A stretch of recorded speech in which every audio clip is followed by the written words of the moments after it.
Good afternoon, everybody. Welcome to the special council meeting for Tuesday, September the 13th at 1:30. This is a meeting where we'll be dealing with only one issue, which is the Parkland dedication bylaw.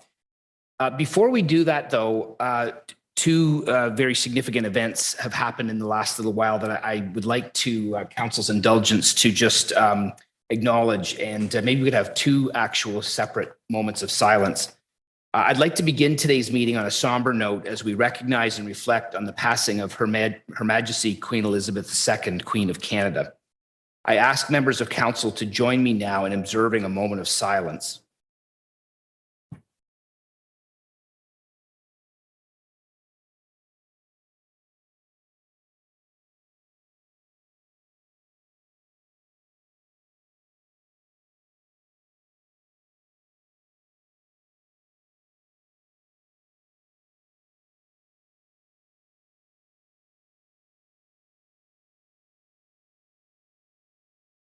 Thank you.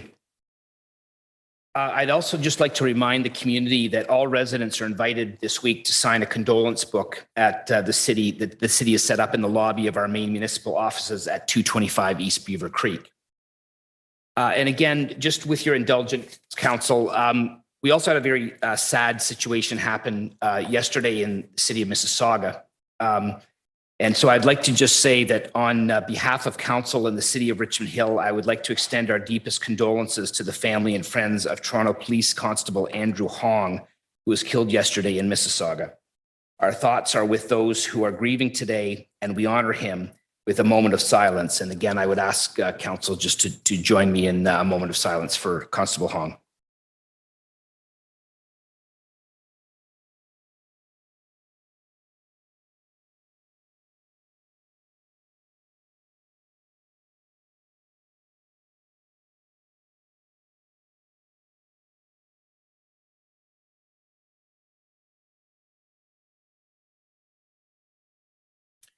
Okay, thank you so much. All right, so the first item on our agenda today is the adoption of the agenda. Can I get a motion to adopt the agenda? Councillor Chan, Councillor Silovitz, all those in favor? Sorry, let's see that again. All those in favor? Thank you. That carries. Disclosures of pecuniary interest in the general nature thereof. Seeing none. Okay, so our scheduled business today, we have a presentation to start by Gary Scanlon of Watson and Associates Economists regarding the Parkland dedication bylaw. This will be about a 15-minute or so presentation, and I see Mr. Scanlon on the screen. So, Mr. Scanlon, if you'd like to take it from there, that would be great. Welcome. Thank you, Mr. Mayor. It's a pleasure to be before you again. I apologize for not being a little bit more formal, but I'm actually on vacation down in Mexico, so this is the best I can do. So I apologize. Next slide, please. We will grudgingly forgive you, Mr. Scanlon. Thank you very much. I appreciate it. So we wanted to provide a quick presentation overview the bylaw that will be you'll be considering later, and this is the new Parkland dedication bylaw. You have got a bylaw in place, but as a result of recent changes in the legislation, all existing bylaws will discontinue to be in effect as of September 18th of this year. So we're moving forward to update the bylaw and to pass it with the new requirements. If you recall, under the Planning Act, there are a few different mechanisms for receiving parkland, or at least money for parkland. The first is that the basics are you can contribute 2% of your land for commercial industrial, or 5% of your land for all residential as well as institutional. With those two requirements, you could also ask for cash in lieu. With respect to the next bullet, they do allow for an alternative rate, which is 1 hectare of land for 300 units. And it doesn't matter if they're low, medium, high density. If you have 300 units within the development, then you could require the 1 hectare of land. Now, the cash in lieu is a little bit different. If you're going to take the cash, then there's 1 hectare for 500 units. So you actually only receive 60% of the value that you could get if you're taking the cash in lieu. The official plan, in order to implement those for the alternative rate, your official plan must contain the specific policies with that respect. And you have to, if you haven't got it in there, then you have to proceed through a process in order to have the parks plan, a parks plan to justify that, and then you can include it in your official plan. You've had this in your official plan for many, many years, the alternative. You also have a parks plan which was recently completed, and it updated the one that was undertaken, I think, in 2010. Next slide. There are municipalities that impose a per unit fee. And so we've looked at those within the GTA, and you see within York Region, currently Richmond, you have a charge of $10,000 per unit for high density, and then medium density, so townhouses, $11,500. If we look at the rest of these municipalities who do impose a per unit charge, Markham charges a little over $30,000 for high density and almost $35,000 for medium density. Vaughan is charging $28,000. Now that's being phased in over 3 years, and then subsequent to that, it will be indexed at 4.25% per year. Brampton, who's going through their process, has a charge currently at $4,400 for high density. Mississauga's recently passed, and they're imposing a charge of $33,000 for both the medium and the high density. They will be phasing this in over out to 2027, and then subsequently they'll be indexing it at 4% thereafter. And then Burlington has a charge ranging from a low of $24,000 roughly to $33,000. So those are the charges in effect, and you can see that your current charges are considerably lower than those. Next slide. Within the recent parks plan, the process identified the needs going out into the future. And it identified that you needed 54 hectares of land, additional lands, in order to meet the long-term objectives in providing parkland services. You do have 24 hectares secured that you can bring on stream, and there'll be a subsequent 29 then that you have to acquire either through conveyance or receive cash in lieu and go out and purchase. So if we look at that on a dollar value, those lands, Parkland identified the need for $826 million. And that would mean that 411 is for those additional 29 hectares that you have to buy. But what you do have secured right now, the 24 hectares is worth about $340 million. And there's also an additional $75 million in needs arising from future park needs identified in the parks plan. Now, in order to reach that 826 million, we took a look at 3 different scenarios to see how much money you would raise under each of them. So the scenario 1 was basically, what if we only use the 5% for residential and institutional? So either cash in lieu or getting the land at 5%, and then the 2% for industrial commercial. Scenario 2, we said, okay, we'll use the 1 hectare for 500 units. So that's dedication. That's cash in lieu at the 1 hectare for 500. We don't expect that they'd be able to actually dedicate the land because obviously for high density, you know, the amount of land is needed to support the individual building. So we only looked at the 1 hectare for 500. And then scenario 3 is really an extension on scenario 2, recognizing that we've already secured 340 million in the lands. Next slide. So if we look here under scenario 1, if we were using the basic parkland provision, we would be able to generate $143 million. Now you'll recall we need 826 million, and that's shown on the top. So we'd have a shortfall of over $680 million. So that's a considerable shortfall.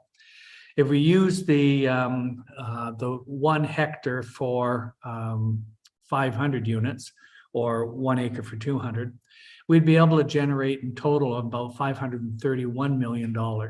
So not recognizing the dedication we have right now, if we were just to go out and receive that revenue through just the cash and lieu provisions, we'd have almost a $300 million shortfall.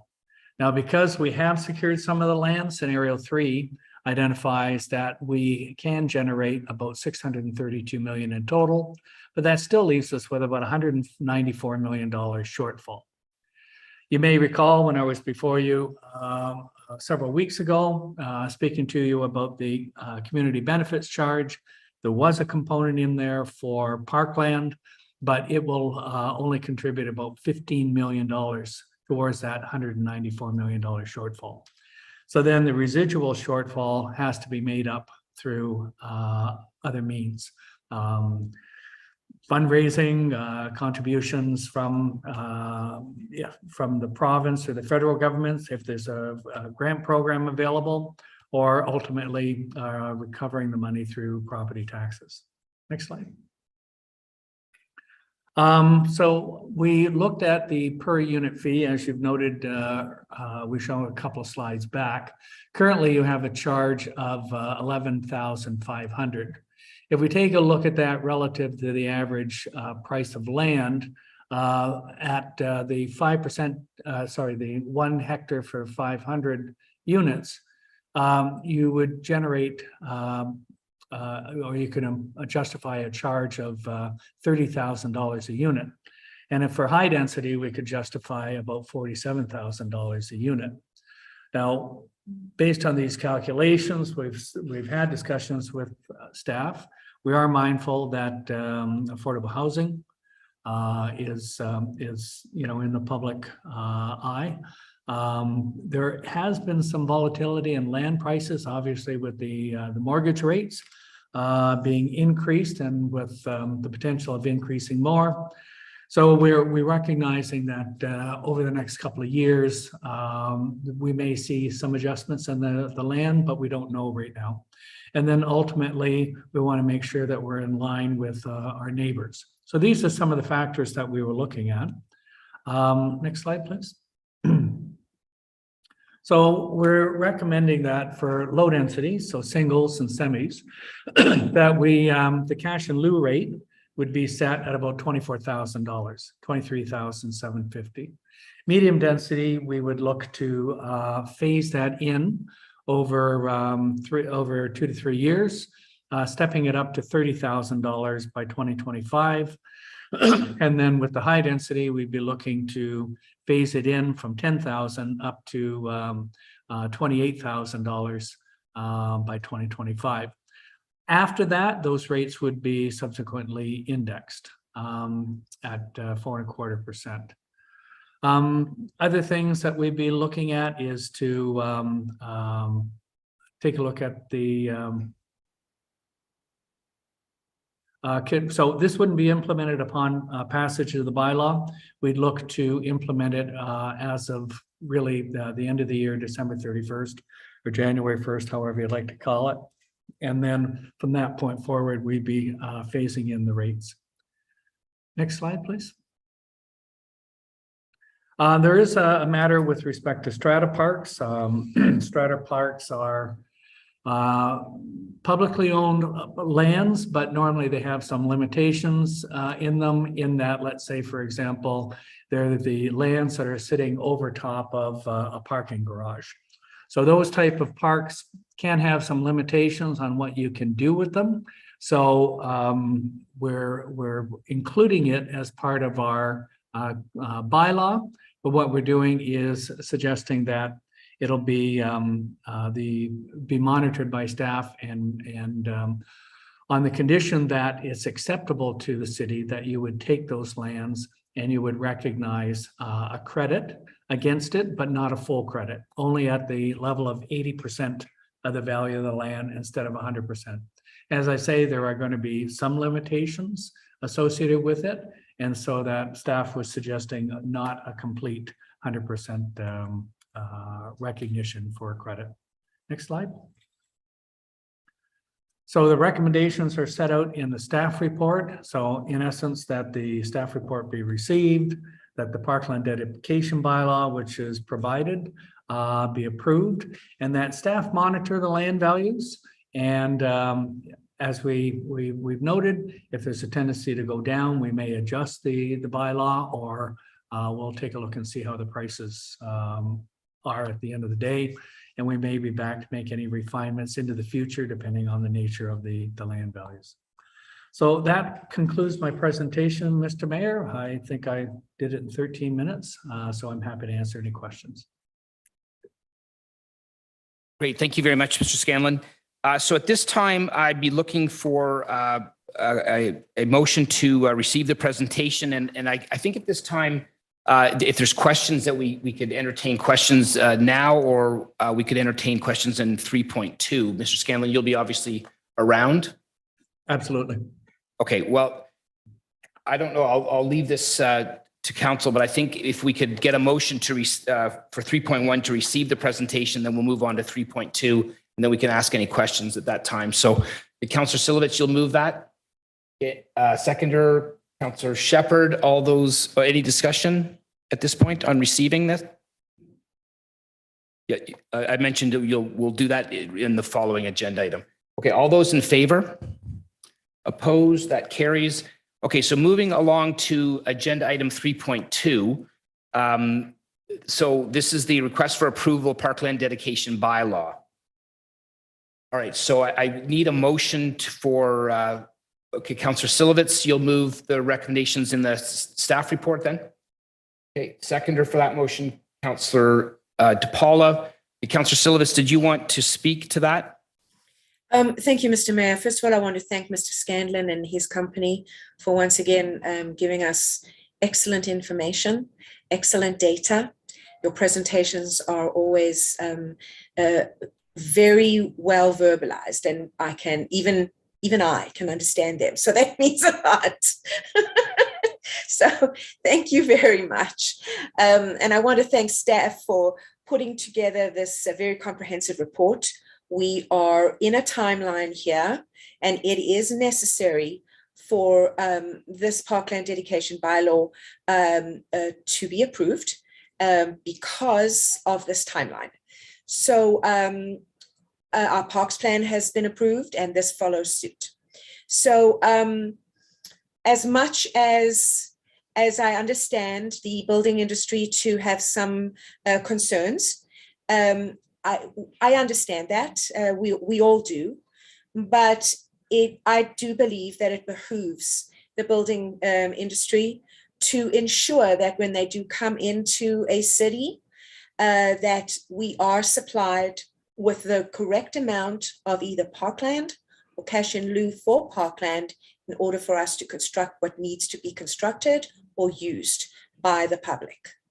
So I fully support the recommendations, and again, my thanks to all. This has been a very interesting journey, and this has certainly been a very invaluable journey for the entire city. So thank you again, Mr. Mayor. I'll move those recommendations. Okay, thank you. Councillor DePaulo as seconder, do you want to speak to that? Yes, thank you, Mr. Mayor. I think the last go around when we set our parks dedication bylaw, we entertained a drastically reduced rate in an effort to entice more affordable housing and entice more housing choice in Richmond Hill. And I don't, well, I didn't see, the numbers show that there was not an increase in the amount of people that came forward to take advantage of that. And because of that, we are in a position where we need to properly fund our parks plan. So we've got a parks plan, and now that the number that's generated by passing that parks plan is a transition to a much higher rate. And I think the transition phase in is structured very well. I think there's still an opportunity for people to take advantage of a discount rate if they apply now. I think if they're not getting building permits in the next 2 years, then their intentions may be other than actually building and providing those homes and those units. So the window is there for those who took advantage of our discounted rate. I think they have ample time to get through the process, and we will certainly be helping them with that. And it's just through you, Mr. Mayor, I do have a question to Mr. Scanlon. At what date would this council be revisiting this rate? And is it every 2 years that we would have to meet and discuss again what rate would be implemented? Through you, Mr. Mayor, the way that it's set out is that it will automatically adjust. There's a schedule on how the rates will be implemented over the next couple of years, and then there's a provision for it to be indexed. And the thought, unless there's something that staff need to deal with in the interim, but the thought is to be back in 5 years and to reconsider the rates that are in play. Okay, so thank you for that answer. Yeah, I do think it's well structured the way it's phased in. Mr. Mayor, I'm happy to second the motion to bring in this needed bylaw that needs to be passed. Otherwise, we won't have the ability to assess this important charge on new applications. Thank you. Okay, thank you. Councillor Munch, go ahead. Good day. Thank you for the report. I guess in your report, in the reports that are that's for us, I have lots of questions. You mentioned yourself about a strata park or a strata plan. Was there any studies on that done?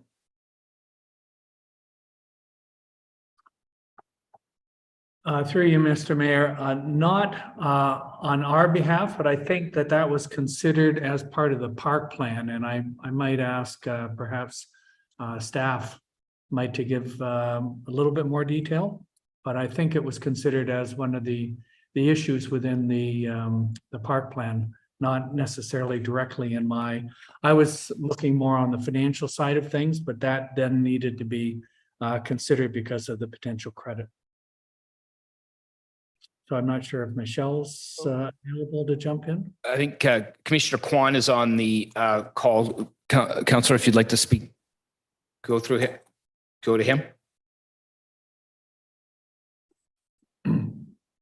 Thank you, Mr. Mayor.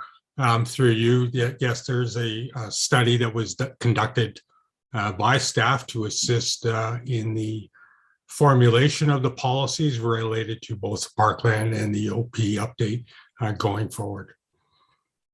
And was that study shared with council members or the public? It's been an internal study only, but it is available to the public. Has it been presented to council? Not at this point in time. It's only a background study to help inform the ongoing work that staff continue to do at council's direction.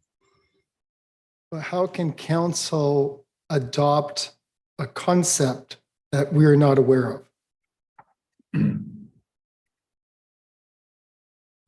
How is it expected that, are we, I mean, I appreciate you saying that's a background study for staff and that council should rubber stamp that because you've got an internal study that you conducted that nobody knows about, that we haven't read, that's available somewhere that you make reference to, but we haven't been given to. Do you see why somebody like me who reads a reference to a strata report that I've never been privy to, that I'm not aware exists, that we're supposed to vote on today? Do you see why wouldn't that be included in the background materials if it's being referenced? When I was in university, for example, many years ago, many times I was told that you need supporting data when you're putting a thesis together and make reference to. Certainly when we're in government and we're doing studies in which I assume the taxpayer paid for this study. I assume that didn't come out of staff's pocket.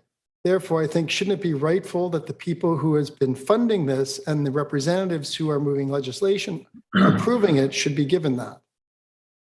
Do you feel that I'm inaccurate there, or would you agree? Okay, go ahead, Commissioner. Through you, Mr. Mayor, I believe what we've done is used the information that we've collected and presented our findings based upon a favorable opinion of staff to provide the credits for this situation should it occur in the future. And, that's certainly a program that will go forward, and we would do a site-by-site analysis on an application basis to determine the effectiveness or whether or not that application warrants consideration. But what we've put forward is a policy principle based upon a favorable circumstance, not a disfavorable one. So I would look at it more as a positive step forward rather than a negative. I'm not saying it's positive or negative. My issue is about transparency and accountability. Point of order. Point of order, Councillor Pirelli. Thank you. It was my understanding, Mr. Mayor, that the reason we voted on receiving the report before being allowed to ask questions of the presenter was that we would be allowed the opportunity to ask questions. This is a special council meeting. And it seems that the clock has been running on Councillor Munch's questions, and he's only been able to, he still can't get an answer to one question, and his time is about to run out. I would strongly suggest that we follow the current practice, which is when there's a presentation, we be allowed to ask questions, not limited to the 5-minute time limit. Okay, well, that's not the way we typically do things. Actually, it is, Mr. Mayor. Excuse me. Actually, it is, Mr. Mayor. Excuse me. I asked council how they wanted to proceed. This is how that we want to proceed. No, you This is said how we we're would going to ask the proceed. questions Councillor in the next Munch round. Councillor Munch is more than welcome to ask whatever questions he wants, and we have 2 rounds to do it like we normally do. No, that's not Okay, the case, Mr. Mayor. I'm sorry, but that's not. That's not the I case, will Mr. not. Mayor. That's not the case. Okay, Councillor I Munch, you move- have the floor. Move a motion, Councillor Munch, that we be allowed to ask questions.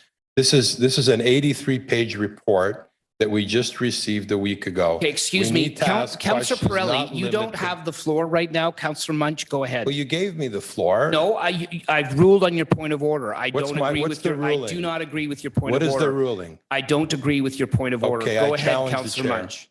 I challenge the chair.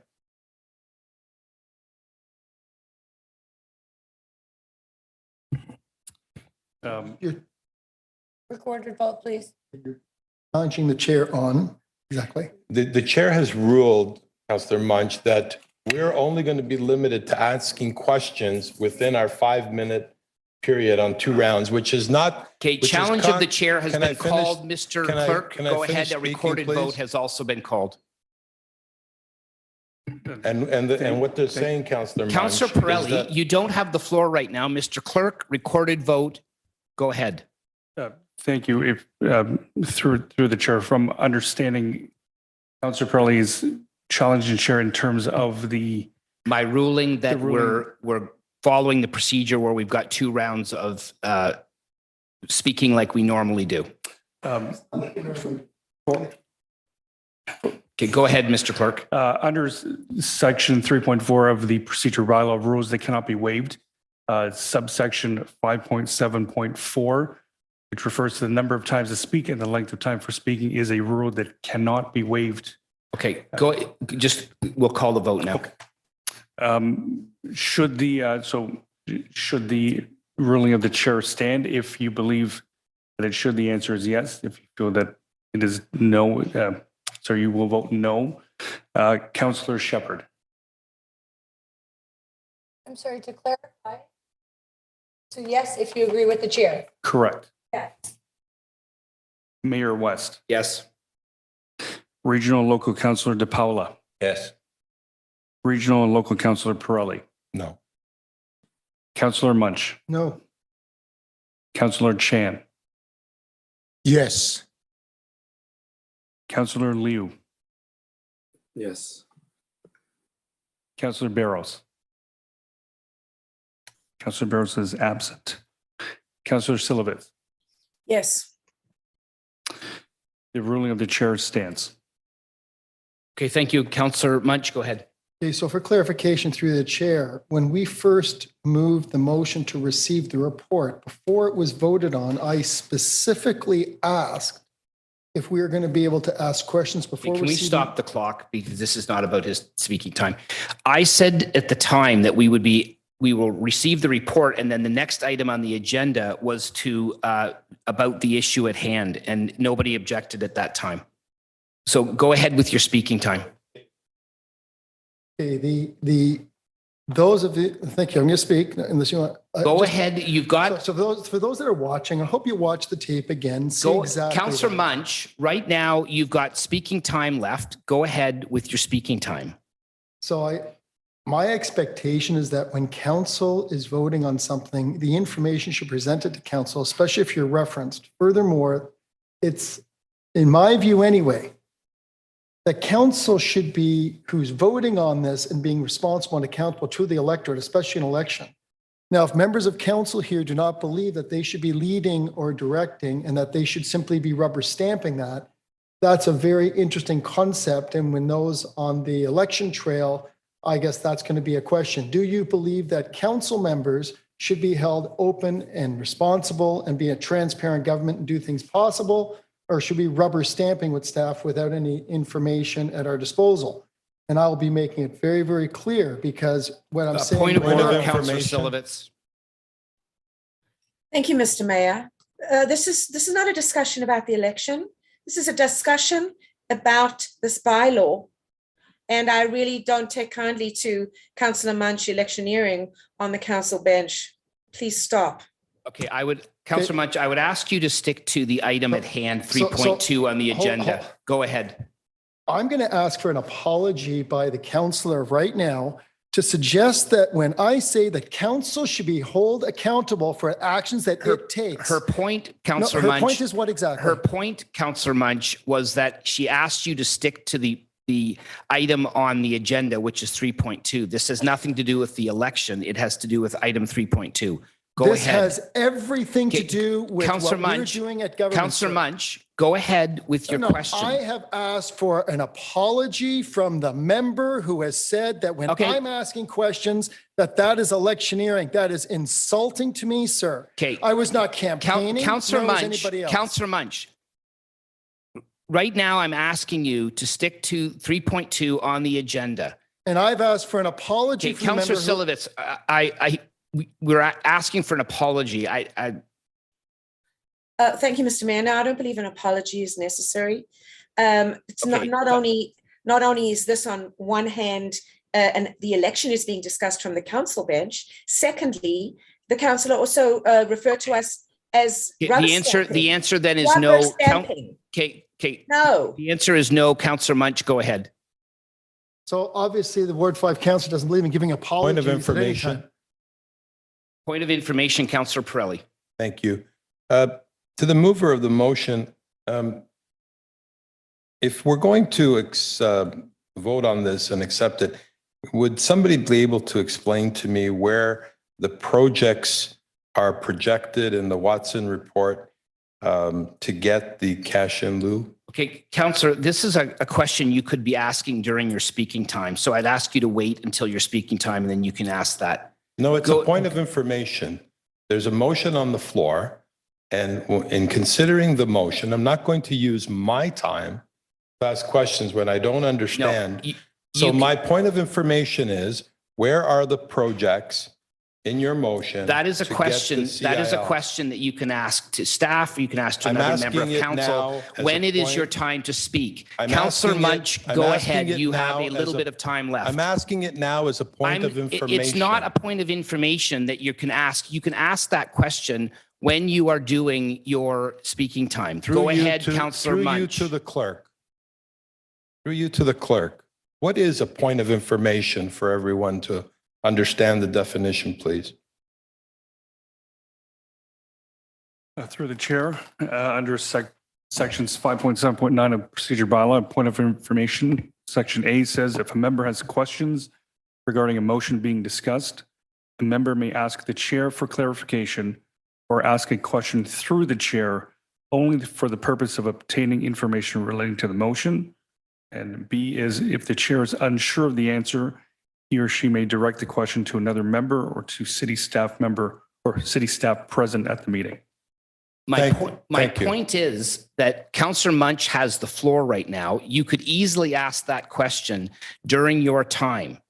It's a simple question. You could ask it at that time and then you would get the answer. Mr. Chairman, you just heard the definition from the clerk. Okay. A point of Councillor information Pirelli, is to ask questions. who are you asking this question to? Thank you. Who are you asking through the question you to? The person who has the answer to the question.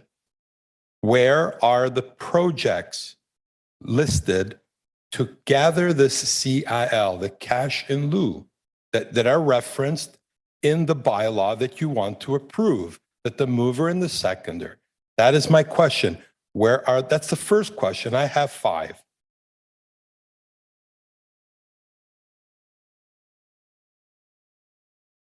Who is that directed to? Mr. Scanlon? Sure. Mr. Scanlon may be the person. Clearly, everybody who's moved the motion and supporting the motion would know which projects are being referenced. I didn't read it in the report. If Mr. Scanlon can point me to the section where the project where he plans on getting this cash in lieu of, obviously he knows where these Okay, projects Mr. are Scanlon, if you can clarify that. The information that we had was, as we presented actually in the CBC report, where we had the forward growth forecast. And associated with that, we also had the developments that were proceeding through the development approval process. So we had relied on the information contained in that document. If you're looking for the development projects, if I understand, it's the development project, not the park projects that are going to be built. Yeah, my first question is regarding which projects. You say that we need $826 million, of which 300 and some odd million, 40 million have already been secured, 411 million unsecured. My question to you is, where do we plan on getting the extra $411 million? Which projects are you anticipating coming forward? We have a limited amount of land in Richmond Hill, and I'm just curious to know how we're going to, how you got at the number of 411 million and where that $411 million is coming from. Because maybe, through you, Mr. Chairman, if those projects don't come to fruition, once you give me the list of those projects or certain lands, then we may have to increase the parkland dedication to meet those demands. So it's imperative for me to know which are those projects. So through the chair, the $826 million was identified through the parks plan that you received, I think it was in May or June. They had identified the need for 54 hectares of land. And if you, and that's where the $826 million came from. 340 million was already planned to be dedicated. And that left us a shortfall of 29 hectares. And that 29 hectares would be worth 411 million. The parks plan also noted an extra 75 million in associated park land requirements. So in total, that's where the 826 million came from.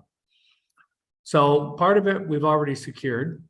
And then there's the shortfall of the 29 hectares.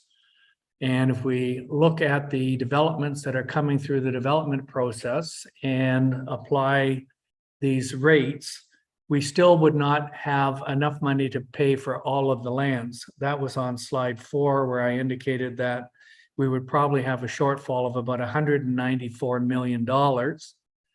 Part of it we can recover through the CBC. That would be about 15 million. So at the end of the day, we have a shortfall of about $180 million from in funds to acquire the park land. And it is for that reason, Mr. Scanlon, Okay, that this, it's imperative. this is not a dialogue. Councillor Munch, you have the floor. I had a point of information. You, I haven't you received got, the answer. You got your answer. I haven't received the That's answer the to my answer. question. That's the answer that you've been given by Mr. Scanlon. No, the answer. Councillor Munch, you the now answer- have the floor.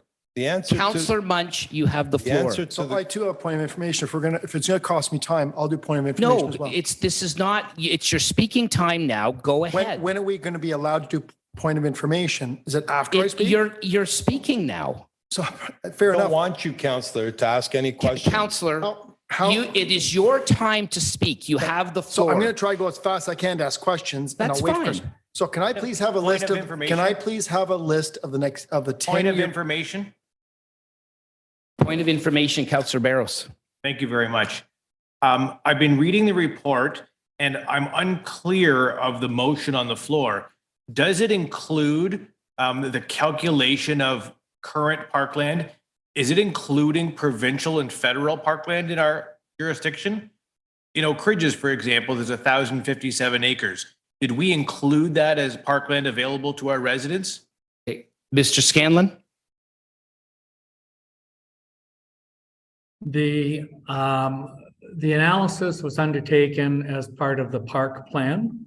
So that information was provided in there. Unfortunately, I don't have a copy of the park plan with me right now.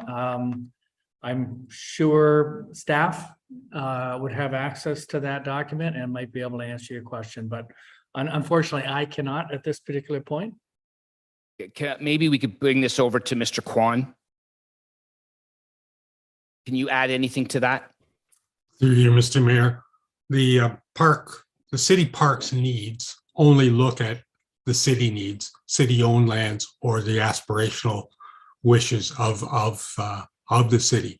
They do not take into account lands owned by external agencies such as the federal government, the Conservation Authority, or any other privately held recreational spaces. It only deals with city needs. Thank you. Councillor Munch. Point of information. Councillor Pirelli. Thank you. Through you, Mr. Chairman. It was mentioned by, I believe, the second of the motion that we have a deadline in order to get this, or I read it in the report. The deadline apparently, can you someone confirm, is September 18th? Point of order. Point of order, Councillor Paulo. Thank you, Mr. Mayor. These questions aren't about the nature of the wording of the motion. They're substantive questions about the parkland dedication bylaw. Then they should be dealt with in the councillor's allotted time. I agree. Councillor Munch, go ahead. You've Point got of the floor. information, please. I'm sorry, Councillor Munch, you have the Point of floor. information, please. Councillor Munch, you have the floor. Ladies and gentlemen, time stepped at 2:15. You will notice that the chair is trying to, No, He's what the not chair is following the trying, rules. no, what the chair is he's trying to not following do, the rules. what the chair is trying to do is You're not give the following the member a rules, and you're fair, not a allowing- fair you're not ability to allowing finish his members- speaking time. You're not you are allowing members to interrupting. ask questions. You are interrupting and asking In- questions that you could easily ask within your allotted time. Councillor Munch, you have the floor. Point of information. Councillor Munch, you have the Point of floor. information. Follow the procedural bylaw. Councillor Munch, Point of finish- information. when you have your time, Councillor, This you is can my ask time. that. Councillor A Munch, point of go ahead. information is my time. Point of information. Councillor Munch, go ahead. I'm hearing a point of information that sets precedent over my speak. So It you have to certainly rule does, on this point of Councillor Munch. information Thank before. you. I have another question. If you don't like that question, Mr. Chairman, can we change this bylaw after it's implemented today, and when can we do so? I believe that's germane to my decision-making Yes, and it would be a process. great question to ask It's a during point your of time. information. But it isn't. Yes, it is. It is a question that you could ask Mr. during your time. Mr. Chairman, Mr. Chairman, Mr. you Pirelli. told this council that you would allow the questions in the second part of the process. Otherwise, we would never have given up our rights to do so in the first round, which is standard operating procedure, that when a presentation is made, we are giving latitude to ask all the questions, to get the definitions and the report questions we have out of the way. There's 83 pages of report. We possibly cannot ask questions in a 5-minute period. Cannot be done. That's not a point of No, information. don't listen to Councillor De Paula. Okay, Okay, Councillor follow Munch, the Councillor procedural Munch. bylaw. I have a point of information. A point of order. Yes, Councillor DePaulo. Mr. Mayor, you've ruled on the point of information, and the options of the councillors to challenge the chair or to move forward. These points of I information are agree. out of order. You've ruled. It is, right now, Councillor Munch has the floor. Go ahead, Point Councillor of Munch. information. Through you to the clerk. Are we allowed to ask for a point of information? Is that within our procedural bylaw? It seems the chairman doesn't want to follow procedure. Okay, you know what? We have a Councillor procedural Pirelli, ask your point of information, and then out of respect for Councillor Munch, I'd like to go back to him to finish his time on the, that he still has on the clock. Go ahead, ask your point of information. Thank you. Once we make a decision today on this bylaw, when is the council legally entitled to change the bylaw if they feel that the bylaw is not serving its purposes at that time? I heard a mention of 5 years to reconsider. Are you suggesting to this council that once this bylaw is changed, the council will not have the ability to change the bylaw? Through the chair, you would be able to revisit the bylaw at any time. And my suggestion on the 5-year timeline was when staff, through my discussions and understanding, that they would come back, they would be monitoring it, as was noted in the report. And it was targeted to come back and take a look at it and do a re-review of it in 5 years. But through you, Mr. Mayor, you can revisit this bylaw at any time.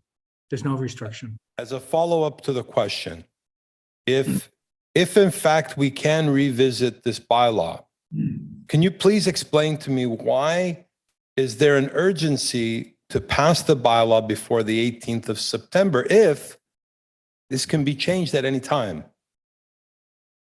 Through the chair, because your existing bylaw will cease to be in effect as of September 18th.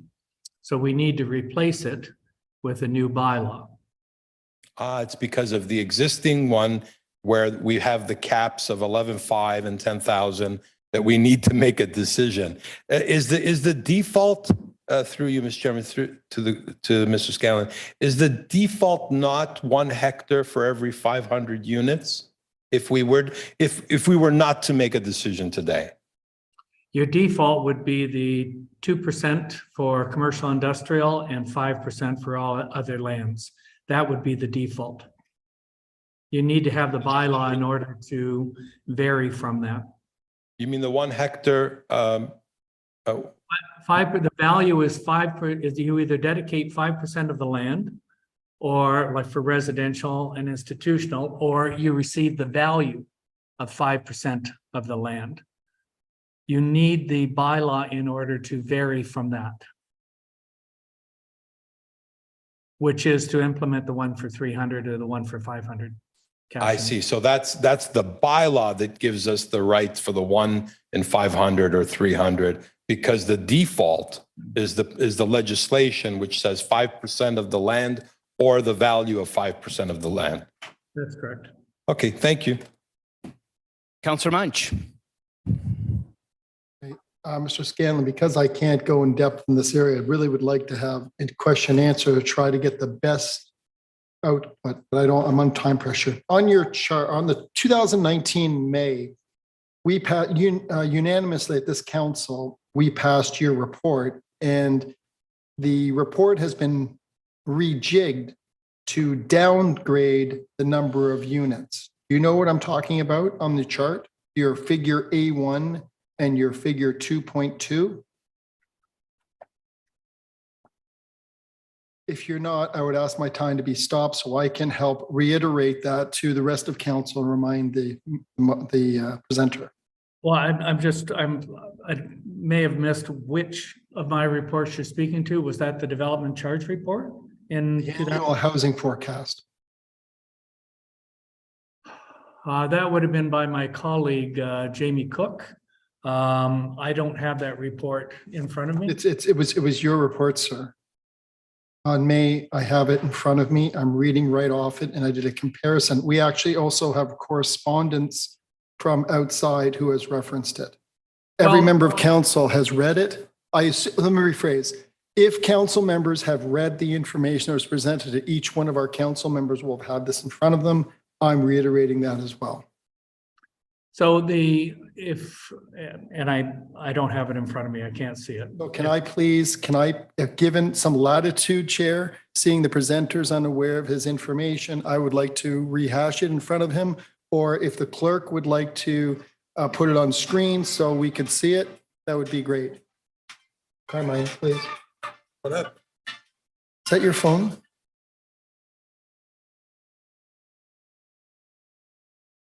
So it just shows that the unanimous choice by council, for example, in order to meet our needs of this population, was to have a forecast, for argument's sake, of 1,900 units, 1,989 in 2019, 2020, 1,641 in 2021, 1,641 in 22, 1,641 in 23, 24, 25.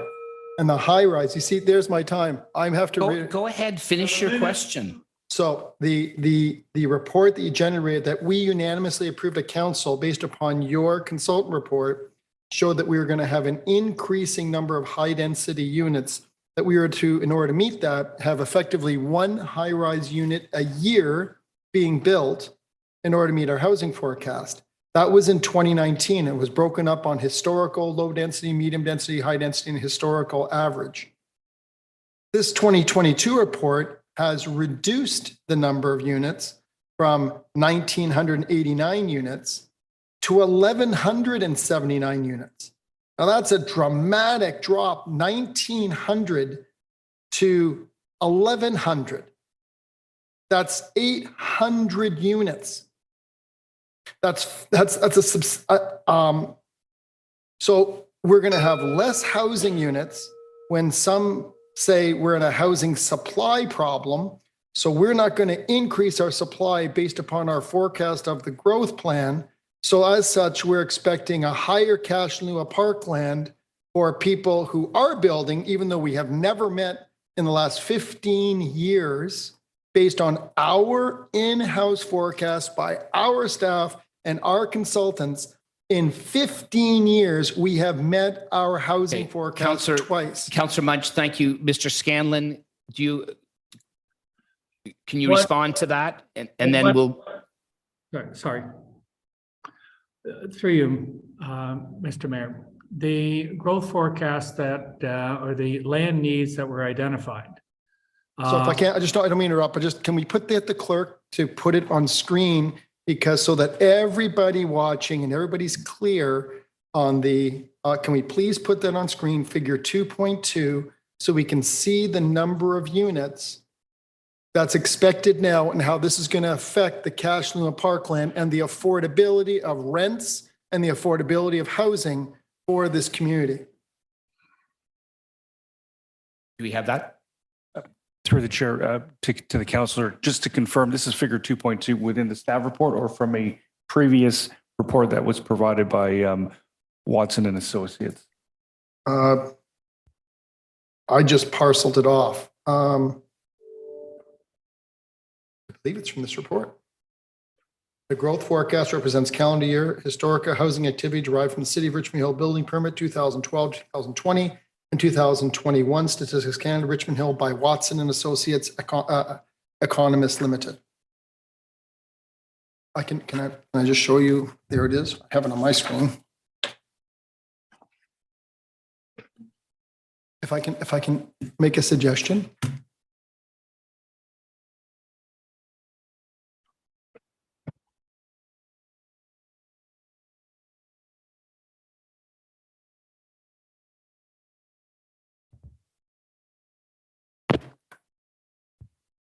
Just hold on, please, sir. Mr. Scanlon, just hold on for a sec, please.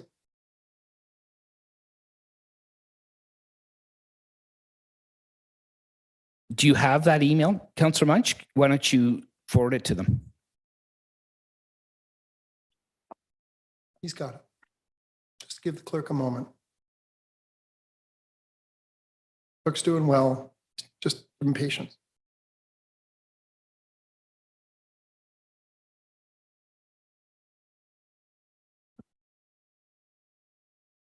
There you go.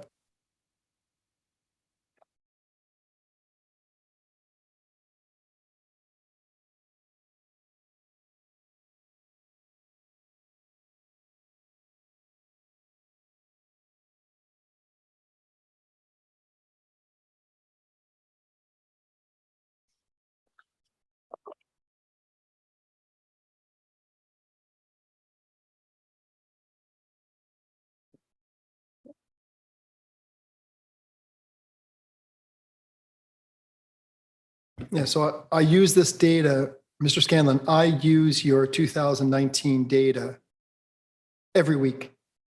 Every single week, every council meeting, I use that data.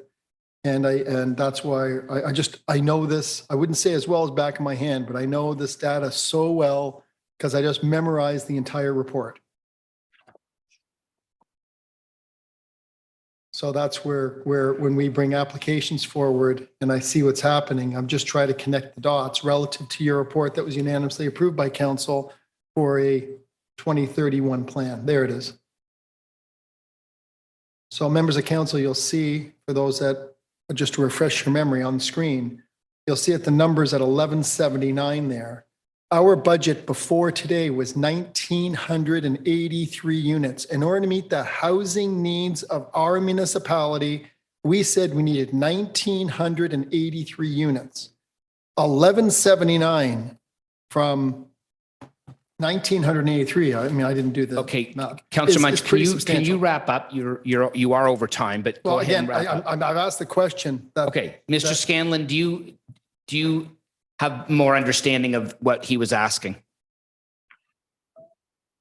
No, actually, I don't. I'm not exactly clear of what the question is, other than it's an observation, I believe, that this forecast is different than another forecast that we had. Is that what I'm to understand? I don't know. Councillor Munch, just wrap up with that and then we'll move on to the next speaker. If in 2019, you provided a report that said that we have a housing forecast to meet the needs of our community, and we have not met those housing growth targets from 2019, and here we are in 2022, and you've reduced the growth now by 68%. Okay, so Mr. Scanlon, if you have a comment to that, and then I'm going to move on to the next speaker. Thank you, Councillor Munch. Mr. Scanlon. How can I, when I have to ask the consultant, his own data. You are now over a minute over your It's time. not my fault. So Councillor, I'm trying to give you the latitude. So wrap it up and ask Mr. Scanlon if he's can give you some comment on that. And if not, we need to move on to the next person. Why are we 68%?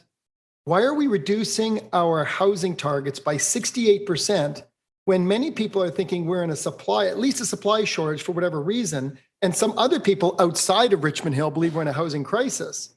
How can we be moving down 68%?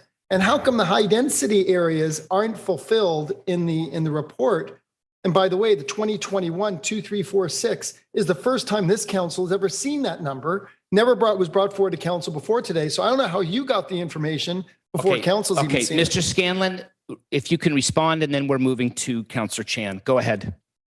So the updated forecast, the forecast was updated and we worked with staff when we were doing the CBC. So the forecast that we have has been updated. It provides for roughly about 14,000 units over the 10 years, figures 13,827. And we noted that on table 4-3.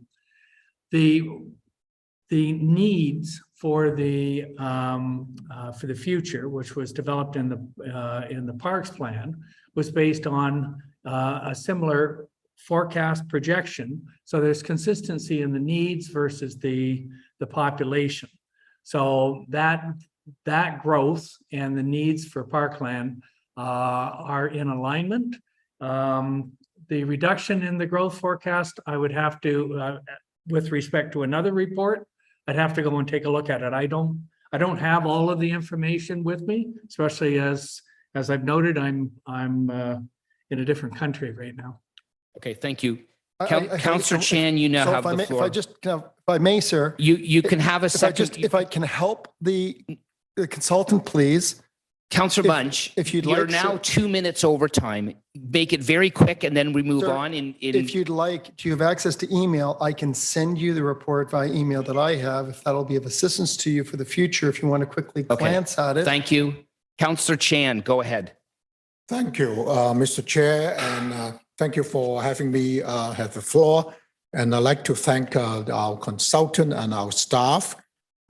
I think where we have already talked about and referred to council, this particular council approved 3 months ago, Parks Plan that set the parameters, as I understand it, and there was actual reference in the consultant's presentation about something that is on actually, I believe, page 3, the $826 million, because as per Parks Plan, the total value of land.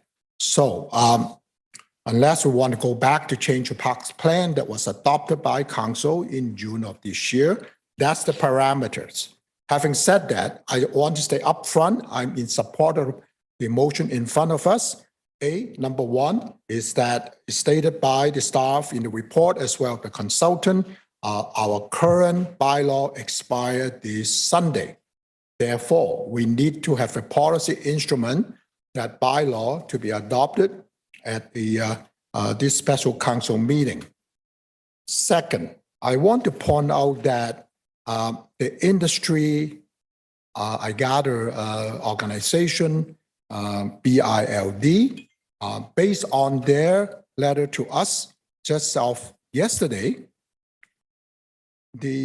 it reads to me, other than they say they'd like to have more time to digest and so on, is basically is positive in the sense that, and particularly say a majority of our comments on this particular bylaw is something they have no issue with, other than about the strata park credit. They would like to 100% versus 80%.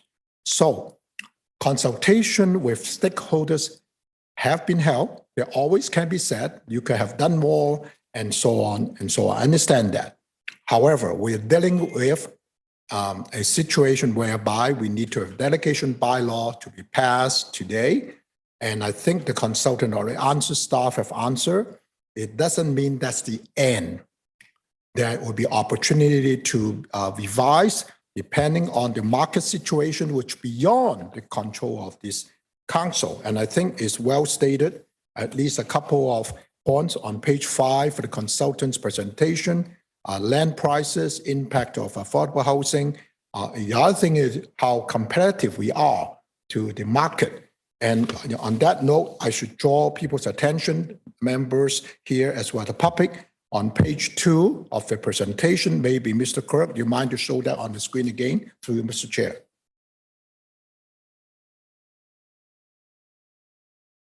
I would like to draw people's attention to the very left column, Richmond Hill. The numbers speak for itself compared to neighborhood west in Vaughan and east in Markham. That's where we stand. And I think the numbers stand for itself, and there's opportunity as well. And it's also part of the motion is that the staff will be asked to continue to monitor the situation of the market and report back to council as needed. So I honestly don't think it's unreasonable to have council adopted the bylaw today, and there will always be opportunity to update, revise, including looking at the changing market condition, such as, if the point is being made, is the consideration being given for other kind of things, such as a purpose rental building. So I finish what I want to comment on, and also point out the reasonableness of this proposed bylaw. Thank you. Okay, thank you, Councillor Chan. Is there anybody else that would like to speak on first round? Councillor Barros. First question, where are we in the way of development versus both of our neighbors? Who are you directing that to? Through you to the commissioner, we'll start with. Sure. Commissioner Kwan. Through you, Mr. Mayor, I'm not sure I understand the context of the question. That's a very broad inquiry about where we stand. Where are we in the way of development with the Metropolitan City Center and the new Markham downtown?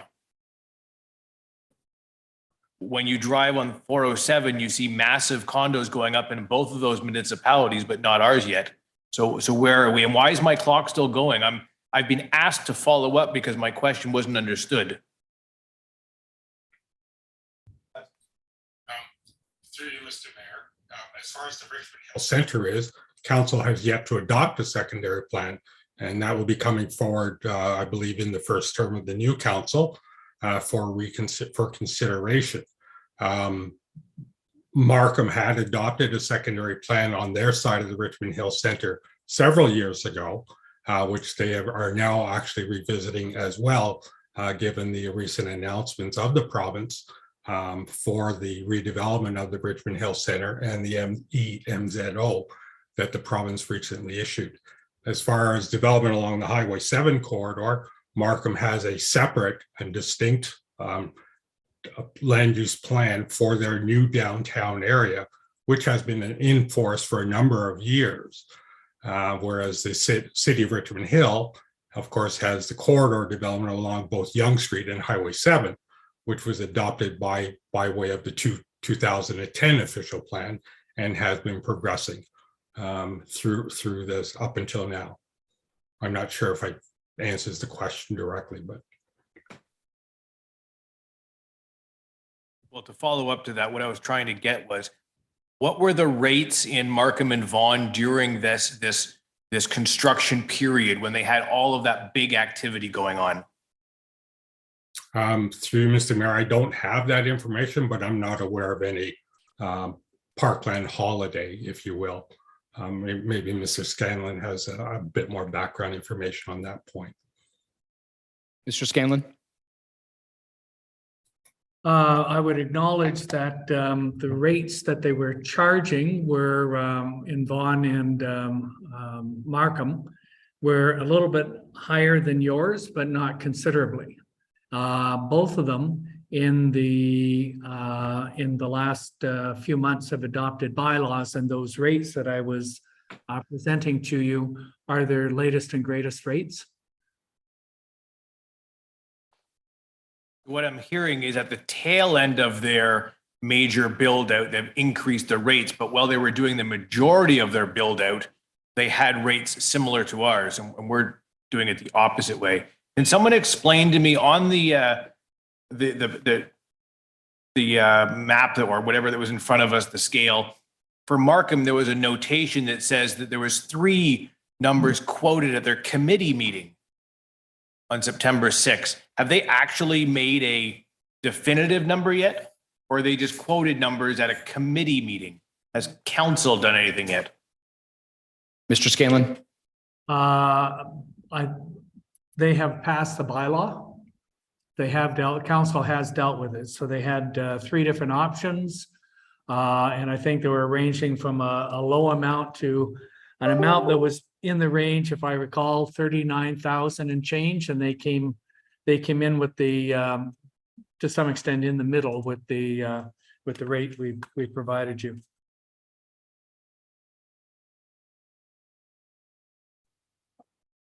So I guess my last question at this point is, are we afraid that the provincial lands are going to disappear?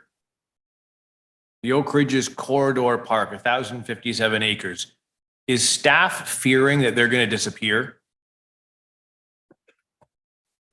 Mr. Kwan, I suppose that's probably best directed to you. Through Mr. Mayor, as I mentioned earlier, the city parkland reports as adopted by council do not factor in lands owned by external agencies. They're a bonus to this municipality. But so we make no assumptions about their future status, but certainly based upon the trends and the current policy regime for the Oak Ridges Moraine, I would perceive that those lands would be protected for the foreseeable future and then some. How much parkland have we purchased in the last 4 years? And where? Mr. Kwan? Through you, Mr. Mayor, I don't have that information at my fingertips. Council has directed we buy a few pieces here and there, but it's certainly not, I guess, what I would call a substantive amount. If you're trying to compare it to the recent announcement about what Markham has purchased, or Markham Council has authorized to purchase as of today. Is it an acre of land you've purchased in the last 4 years? Is it in the area of 5 acres of land you've purchased in the last 4 years? Could you give us a range? Through you, Mr. Mayor, again, I don't have the exact information, so I wouldn't want to necessarily mislead anybody. Well, I'm But being as I asked to say, make an exact I don't believe vote later.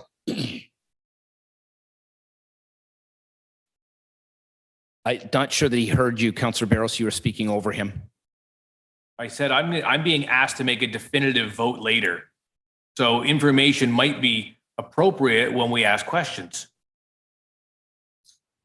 So if some of your staff can get it, that'd be great, so we can hear it later. Do you have a list of lands that are currently for sale that we're looking at?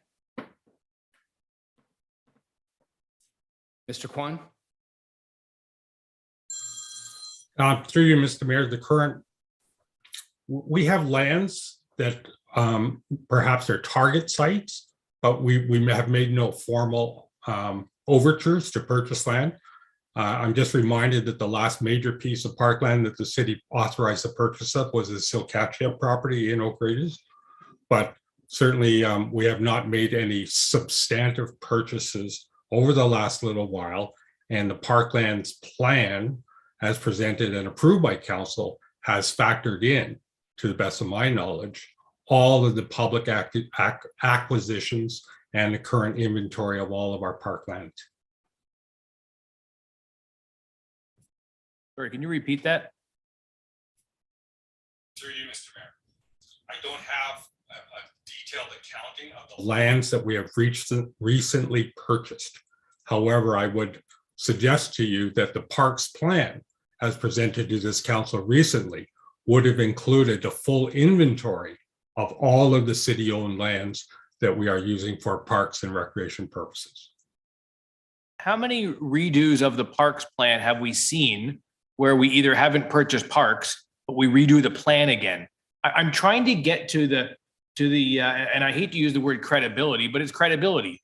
When we go to the public and we say we've got a plan, what's the actual credibility we come to those residents with that we can actually purchase the land, when I'm hearing today that in the last 4 years, the only piece we bought was a single family home in Oak Ridges on Lake Wilcox? Through you, Mr. Mayor, the parks plan is aspirational. It does, I mean, for us to be able to purchase each and every piece of parkland, well, sorry, let me back up. Parkland is typically acquired through the development approvals process. And through the evolution of the development of the city, the rate at which applications come through the approvals process, the rate of development that happens as a result of those approvals, and the changing land use patterns and needs of the municipality as the demographics change, then we would then use or recommend to council the judicious use of our parkland cash in lieu fund to acquire lands if it's essential to complete a critical project in accordance with the parks plan. So I can hear one of my residents who once spoke to me who said, wouldn't it seem to make sense that in situations like this, we accumulate land before people start building all over the place? And of course, that's a good comment. It's much the same as people would like to see infrastructure come before development.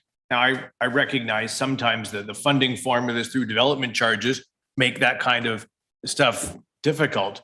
But the region did it with the young Viva Rapidway. They put the infrastructure in before all the condos were there. And while many are saying this seems like a poor idea, I think years to come will actually prove that it was a decent idea when all those condos are there.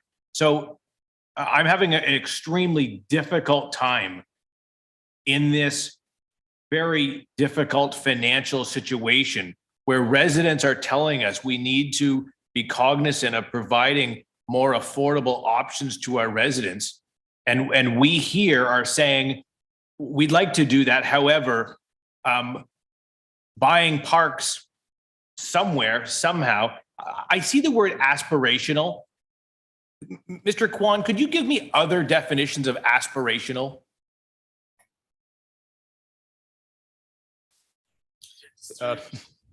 Mr. Kwan? Through you, Mr. Mayor. Aspirational means this is the vision of the city. And we are dependent upon response by the industry to build and develop lands in accordance with that plan. The city is not in the habit, however, of trying to project the exact location and determining the needs of the future residents until we actually we want to build a plan in the city consistent with the plan, not try to get too far ahead of the plan, because otherwise it puts us in financial jeopardy. And Mr. Scanlon's financial analysis, I believe, has demonstrated that, and we've put forward a strategy which I believe is to be balanced and represents it helps us achieve the vision of the city going forward and not put us in financial jeopardy. How would the planning department explain the vision versus the plan when it comes to parkland acquisition? The parkland acquisition is one component of how we do the city building. I mean, it didn't, you know, the rest of the vision for city building includes roads, infrastructure, pipes, and all of these other things. But we've been careful not to get into, and I don't want to go down a rabbit hole, but we've tried to maintain a positive cash flow and financial position.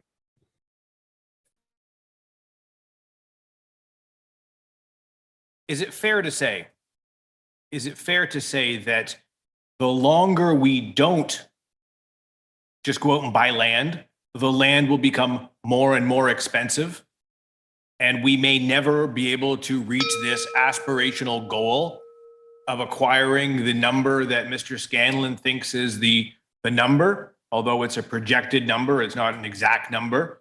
It's what we think is the best number at this given time. Mr. Mayor, I believe that's a decision of the council on how we go forward and budget all of our capital needs and other community benefits that we want to put in place for the future.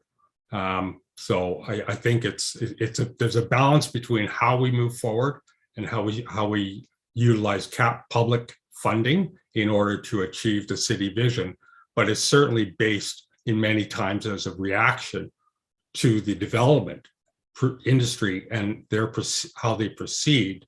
And then we can assess where those needs are.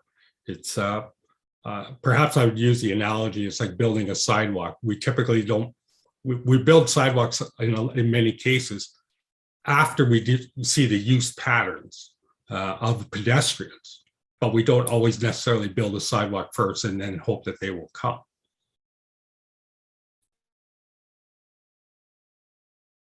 Question to Mr. Scanlon.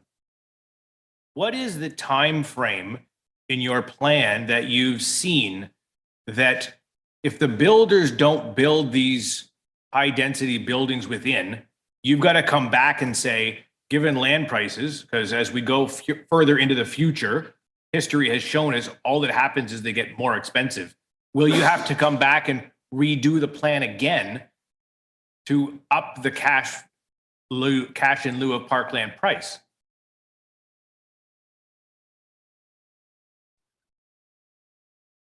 So I'm trying to get the connection. If with the growth forecast, if it slows down, your needs should slow down as well, because the park plan was targeting the 2031 population. So if it slows down, your immediate needs should slow down as well. The values will be, determined by the market. And I'm not sure whether a slowdown in the market would suppress the prices. The prices may stabilize until there's an increase in demand, and then potentially the prices could go up.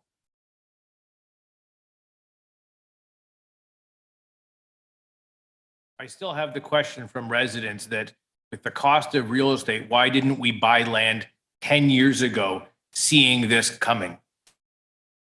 The park plan of many years ago said we need to buy, but yet we haven't buy. So where is it we think we're going to be buying all this land? And in fact, the last time we had a motion on the floor here to actually speak to a landowner to buy, this council said, no, we don't want to. Staff didn't say, no, we don't want to. Council said, no, we don't want to. I suspect it was just because of who moved the motion, not because of the quality of the motion. I just don't see where we're going to be finding other pieces of land in Richmond Hill to put in massive parks. Okay, your time is up. Is that a question to somebody or is it just a statement?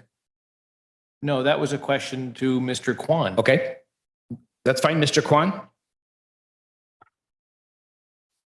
Through Mr. Mayor, most of the major parkland needs have been secured by the city through the redevelopment processes. The balance of the plan is now to look at additional acquisition of land in and around the high density corridors and nodes along Yonge Street and Highway 7. And depending upon the evolution of those building programs in the future, we can then assess the need to acquire the additional parkland to fill in some of those missing pieces, should we decide as a city that these are critical needs and ought to be acted on immediately. But we would assess that on an as-need basis as development evolves over time. I've heard enough, Mr. Mayor. I'm ready to vote. Okay, thank you. Councillor Shepherd. Thank you, Mr. Mayor. First of all, I wanted to thank Mr. Scandian as well as Commissioner Kwan for so patiently answering our questions. I also wanted to let members of public know that the information that's provided us here today has been previously provided to us, and our staff are available for questions as well as consultants in case any of us need clarification on any of the things we're discussing in these meetings. So that option is always available to us as councillors to reach out to staff and get clarification. What we are really discussing here today is something that we discussed back on June 22nd, 2022, when we approved the Parks Plan What we are trying to do here is really to effectuate the vision that council set out at that time. And this is really just a procedural matter to essentially set in place the decision that was made. At that time, we had access to some of the same information, some of the same conversations were had with respect to parks, acquisition of parks, funding for future projects, development, and balancing the needs of our current community and what they want to see, which is the maintenance of parklands and adding to our green spaces, and as well as the balance of our future residents, which is to give them housing stock and bring development in. I just wanted to say I support this motion and thank you for your time. Okay, thank you. Okay, hold on, Councillor Munch. I haven't spoken yet. Councillor Pirelli or Councillor Liu, did you want to speak on this first round? Okay, yes, go ahead, Councillor Pirelli. Thank you. First question, where are the projects to get the cash in lieu of?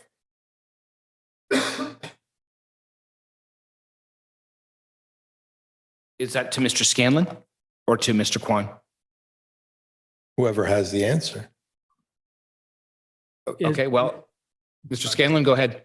Well, I was just clarification, when you say projects, are they, where are the developments that will pay? Or are you asking where are the capital projects? I wasn't quite sure what the use of projects meant. I asked the question earlier in the point of information. Don't start the clock, please. If you're going to start the clock every time I have to rephrase the question, I won't even get one question, and that's not fair. Again, I'll re-ask the question. You've presented a report to us that has stated that you need X amount of dollars in cash in lieu in order to meet what you consider the demands of the municipality going forward. $411 million. My question to you, sir, is we have so many projects currently applied for, and that's a finite number. My question is, where are you going to get the $411 million? Which projects did you consider? Because I'm sure that when you wrote this report, you said, I see it as a reasonable expectation that at $28,000 a door, the people on X Street will put in an application and their pro forma will be able to sustain this numbers. So which projects did you consider? Through the chair, the dollar amounts that are required are based on the parks plan. So the 411 million is the amount of, I think it was 29 hectares of land that needs to be acquired. So that's where the $411 million figure came from. There was a portion which is already dedicated, and then there's additional 29 hectares to meet the needs identified in the park plan. So that's where that came from. In the calculation of how much revenue we would receive, we ran different calculations, and we did identify that there would be a shortfall. So from implementing the recommendations, there will still be a shortfall in the amount of money that you'd be able to raise in order to buy all of the parkland you need. I'll ask the question for the third time. I'm looking for an answer to the question of which are the projects that you considered in order to gather the $411 million? Because I'm going to suggest to you, Mr. Scanlon, that at these rates, we will never see projects coming to fruition in the next 10 to 15 years because it just won't make sense on a builder's pro forma to add $20,000 to the price of every unit, much less meet our affordable housing demands by adding $20,000 to the bottom line. And that's why I ask you, where will you see this coming from this money, you must have considered which projects are coming forward. Because to say this is, I understand you, and you said it 3 times, we need $411 million. I don't disagree with you. That's another question altogether. But the question is, if we couldn't get builders to put shovels in the ground when the Parkland dedication was capped at $10,000 for high rise, what is the expectation that we're going to get them to build projects when it triples in value? Because I'm going to tell you right now, since this report came out, I have calls from people who have shovel-ready applications that are now considering, sorry, not shovel-ready, my apologies, that have applications that they're thinking of bringing forward. No, don't start the No, clock. This is the same question. But you're answer my going question far then. longer than that. Then answer my question. I'm not going to repeat myself then if my clock is going to be That's fine. used. Go ahead, Mr. Scanlon. We undertook the calculations based on the growth forecast. We have had discussions on various projects that are coming through the development process. So there's numerous projects that are in different stages of application and approval, but we did not pick individual ones and as the basis for the calculations. We did. Thank you, Mr. Scanlon. Thank you, Mr. Scanlon. And my commentary to that is very, very brief for the public watching. You heard Mr. Scanlon say based on growth forecasts. The fact that we have not met our growth forecast to date suggests that by adding more costs to development, we are less likely to meet those growth forecasts. Next question. You came up with a number of that we needed to buy land. My question to you is, where were you anticipating buying the land? Because based on the calculation I did, it's a certain amount of money per acre. And I don't know anywhere where you can buy the land for that price. So can you tell me where you plan on buying this 29 hectares? That would be. Sorry, go ahead, Mr. Scanlon. If you can answer that. I was going to refer to, I specifically wouldn't be identifying the lands. That's through planning. They would be in the best position to answer, but I think Mr. Kwan did indicate that they were looking at lands that were on the fringe area of the developments, but he would be in a better position to respond to that directly. Mr. Kwan, if you could add to that. There's not much more I can add at this point, Mr. Mayor. The 29 hectares were the general assessment of the parkland needs, given the projected forecasts for population and the location of the higher density developments. But I don't have we don't have an inventory of properties we are targeting in those specific areas, just a general needs assessment.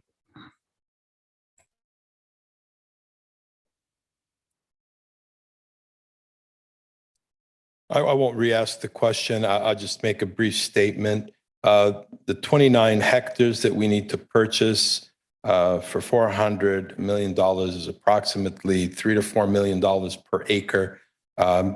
Based on the statement that was made that we'll buy it in the fringe area of the high density development.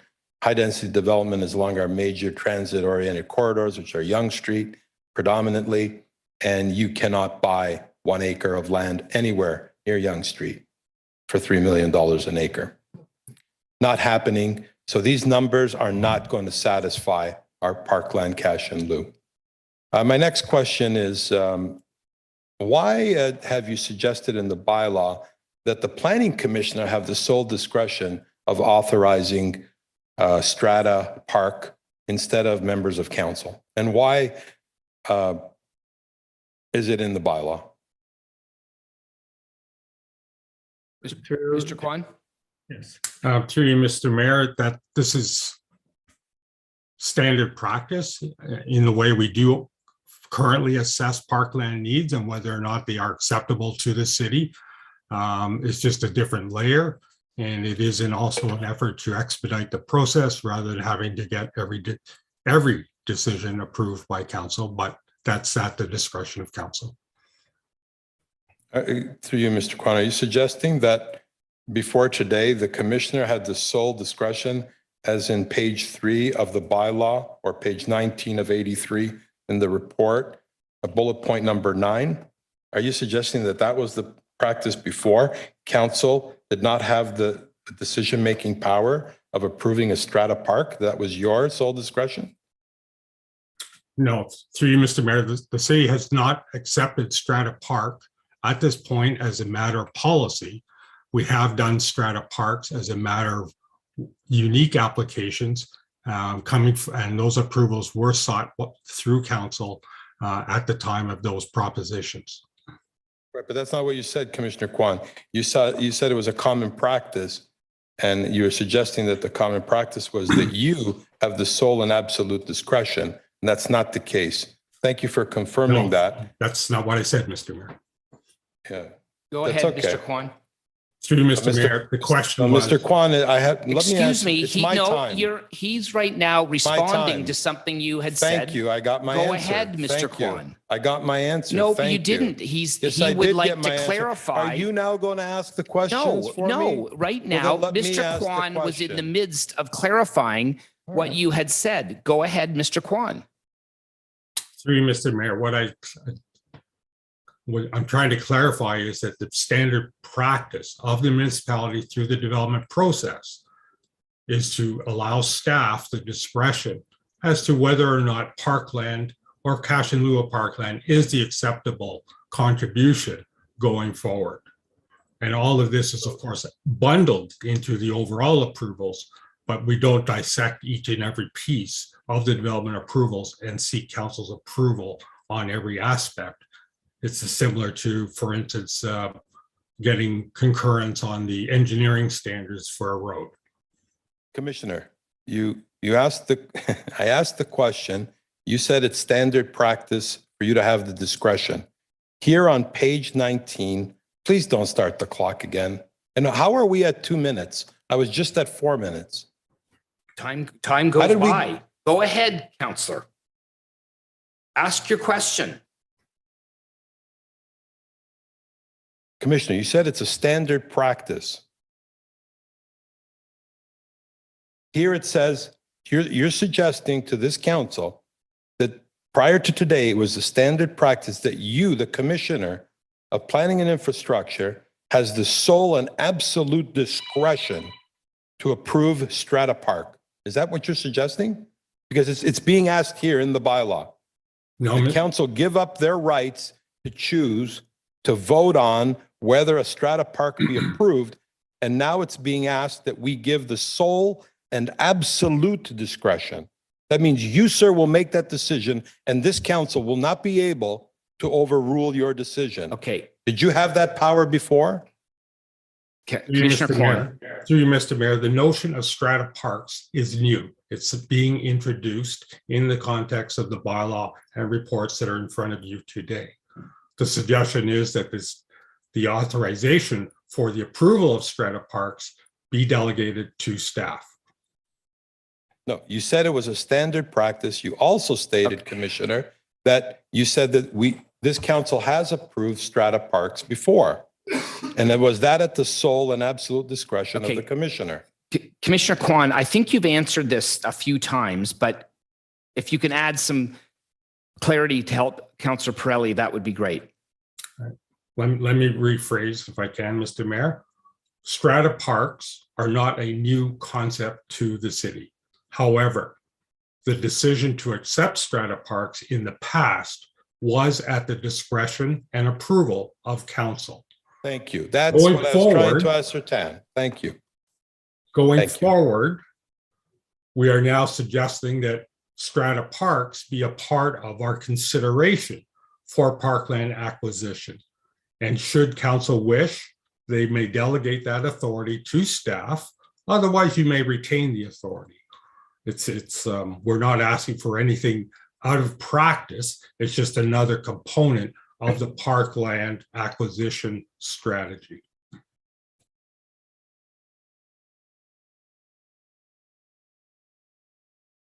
All right, well, I'm going to be moving an amendment at some point, Mr. Chairman.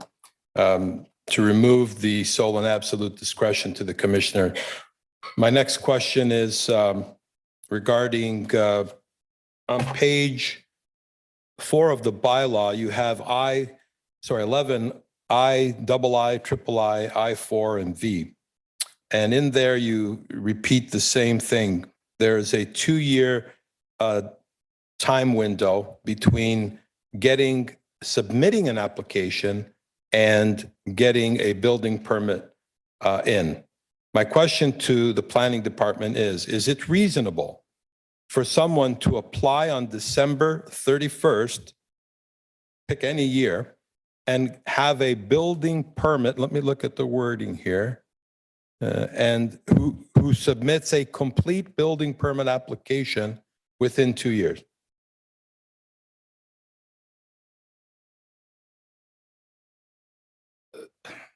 I guess this is to Mr. Kwan.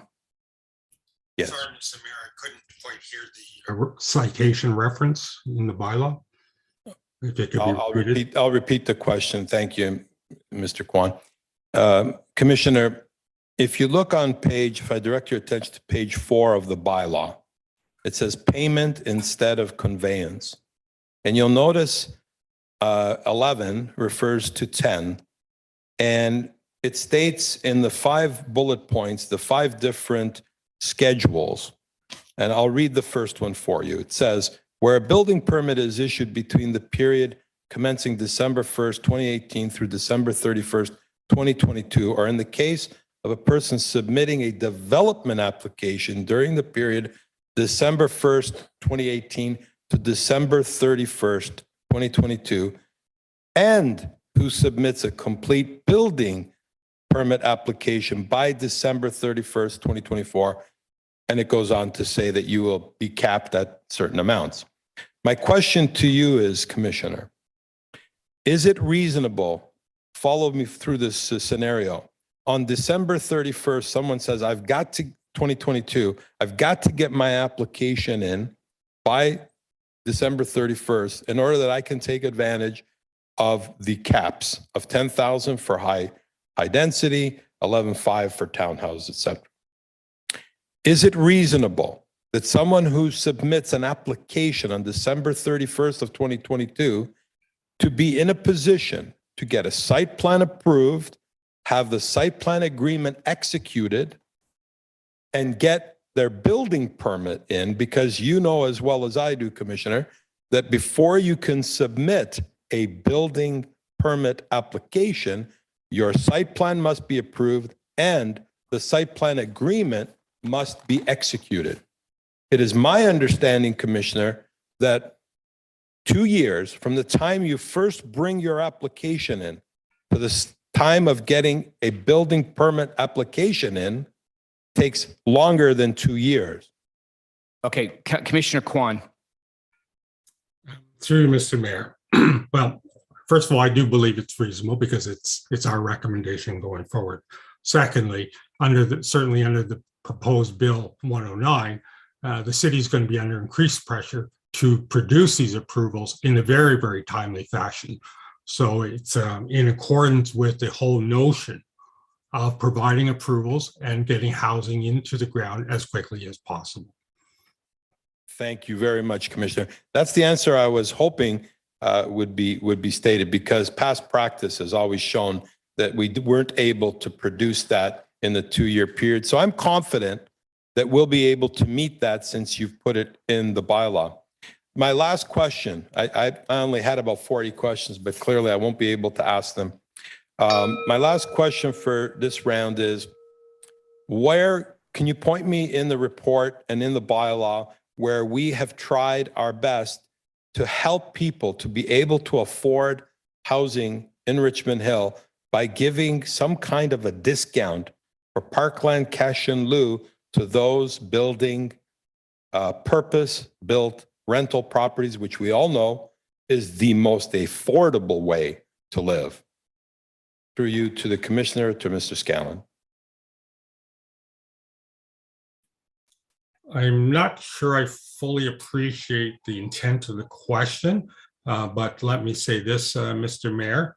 I can Um, repeat it, Commissioner. It's all right. be happy to repeat. Go ahead. What I'm trying to Go ahead, ascertain, Mr. Kwan. what I'm trying to ascertain, Commissioner, is we have discounted rates for certain scenarios. Can you point out to me in the report, either Mr. Scanlon or yourself, what discounted rate we're giving to those that are willing in today's market to create purpose-built rental, which is, in my belief, the most affordable way for anyone to have housing accommodation is to rent? Because of course, purchasing is far more cumbersome. Mr. Kwan? Through you, Mr. Mayor, the current Parkland structure is already one inducement to satisfying that need. The second one, we do have an affordable housing strategy underway and are prepared to discuss options to facilitate expeditious approvals or other ways that we can assist developers and the supply of housing. For instance, we've recently pushed through a number of amendments to provide for special needs care, assisted housing, retirement homes, and those sorts of projects to accommodate affordable housing needs and social needs into the future. So hopefully with the combination of things coming forward in terms of those incentives and the affordable housing strategy solutions, we hope to achieve those objectives in the future. Sorry, I'll repeat the question. Is there anywhere in the bylaw that gives a special discount for any builder building purpose-built rentals other than the ones listed here? I'm not aware of that, sir. Okay, thank you. So it was my hope, Mr. Chairman and members of council, that, in keeping affordability in mind, that we would grant a discount, but it's clear that everyone here on the council and the majority of people are here to just push this through as fast as possible. I'll move an amendment. Go ahead. You ready? I move that the recommendations of the bylaw be approved with the following changes. That the section on page 3, bullet point number 9, a strata park that is conveyed to the city, which conveyance shall be to the satisfaction of the Commissioner of Planning and Infrastructure in the Commissioner's sole and absolute discretion, be removed. And that the wording be that the sole and absolute discretion of approving strata park will be that of council. I'm not prepared to give up my duties to carefully consider issues and pass those responsibilities onto council, onto staff. So replace that with the sole and absolute discretion of strata parks will be that of the council of the day.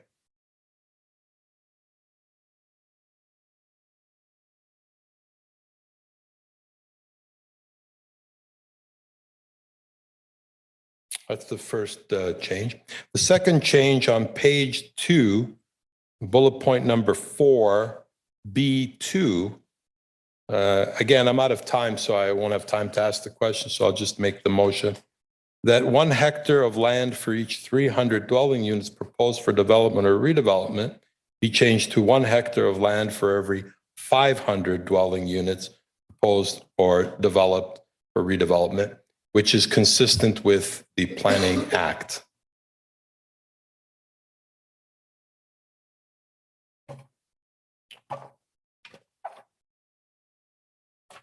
And that's my amendment. If we can see it up on the screen. Okay, have you captured that, Mr. Clerk?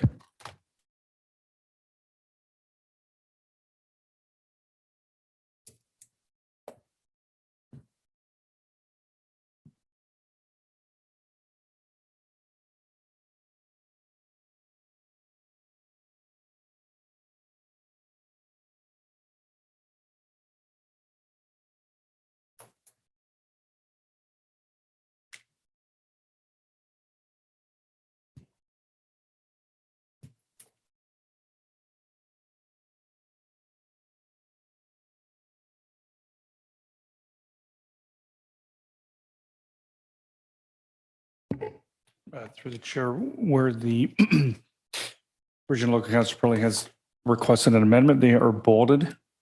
So we do have section 4 of the bylaw changing from 300 to 500. And then on section 9, what I've highlighted here, perhaps I will add them as highlights as well.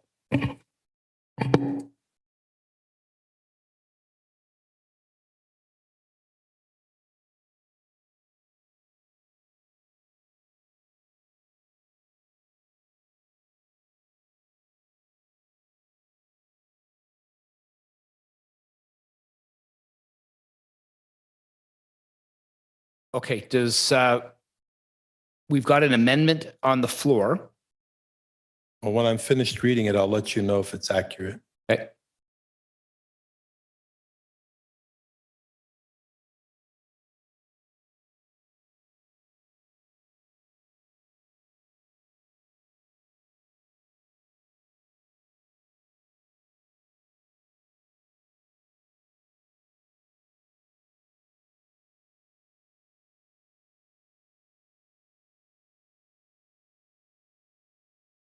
Yes, that's accurate. I'd like to speak to the amendment. Your time is up. I just made the amendment. How is my time up? You spent 5 minutes speaking to the To the main motion. main motion, and your time is up. This is an amendment.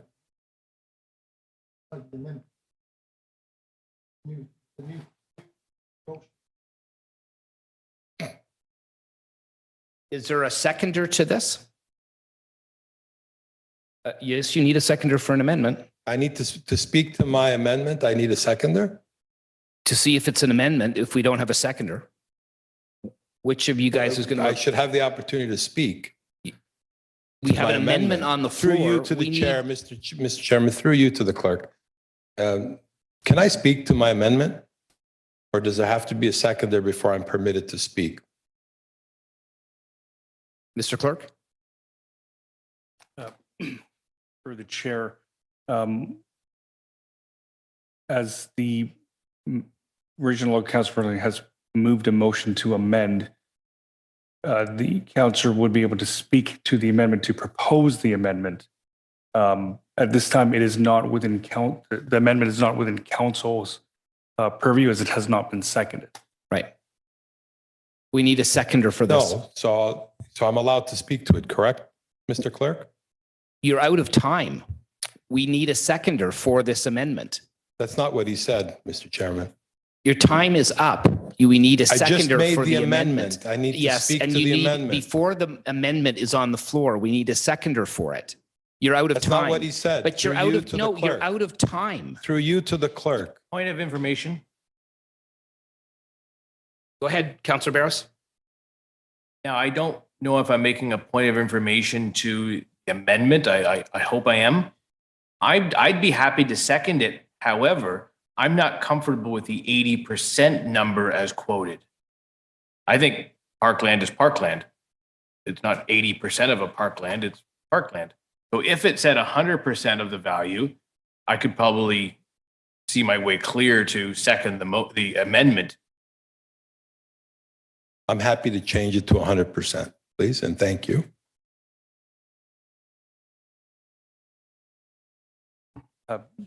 That's on the Strata Park section, is it not? Yes, on number 9. The second last line on the left. Change the 80% to 100%. And again, through you, Mr. Chairman, to the clerk, can you please clarify, Mr. Clerk, that when someone does make an amendment, they are allowed to speak up to 3 minutes before a seconder is asked for? Through the chair, as there's no motion without a seconder at a council meeting, there would be no discussion until such time as a seconder to the amendment would have occurred. So Okay, when the so- seconder, just to be clear, so when the seconder Okay, makes, Councillor Barros is going to second this, and you've got 3 minutes to speak to this as an amendment. Go ahead. Councillor Barros, is that correct? You're willing to second this? Given that the 80% was changed to Great, thank you. 100%, I'm now in the So Councillor position. Pirelli, go ahead and speak ahead. your 3 minutes as an amendment. Go ahead. Do I get to speak to it after Councillor Yes, Pirelli? as a or seconder. Go ahead, Councillor Not Pirelli. as the seconder. Go ahead, Councillor Pirelli.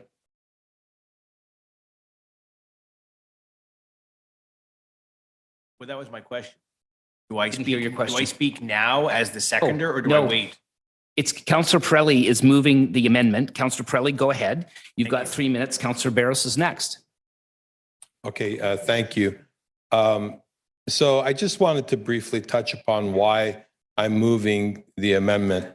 There are a lot of questions that I had and a lot of things that I would have changed in this bylaw, but being the fact that we don't have the opportunity to ask all those questions, I will ask them of Mr. Scanlon off record and go into in-depth so that we can make more accurate changes to the bylaw in the future. But in the meantime, I agree with Mr. Scanlon and Councillor, and Commissioner Kwan, sorry for the downgrade.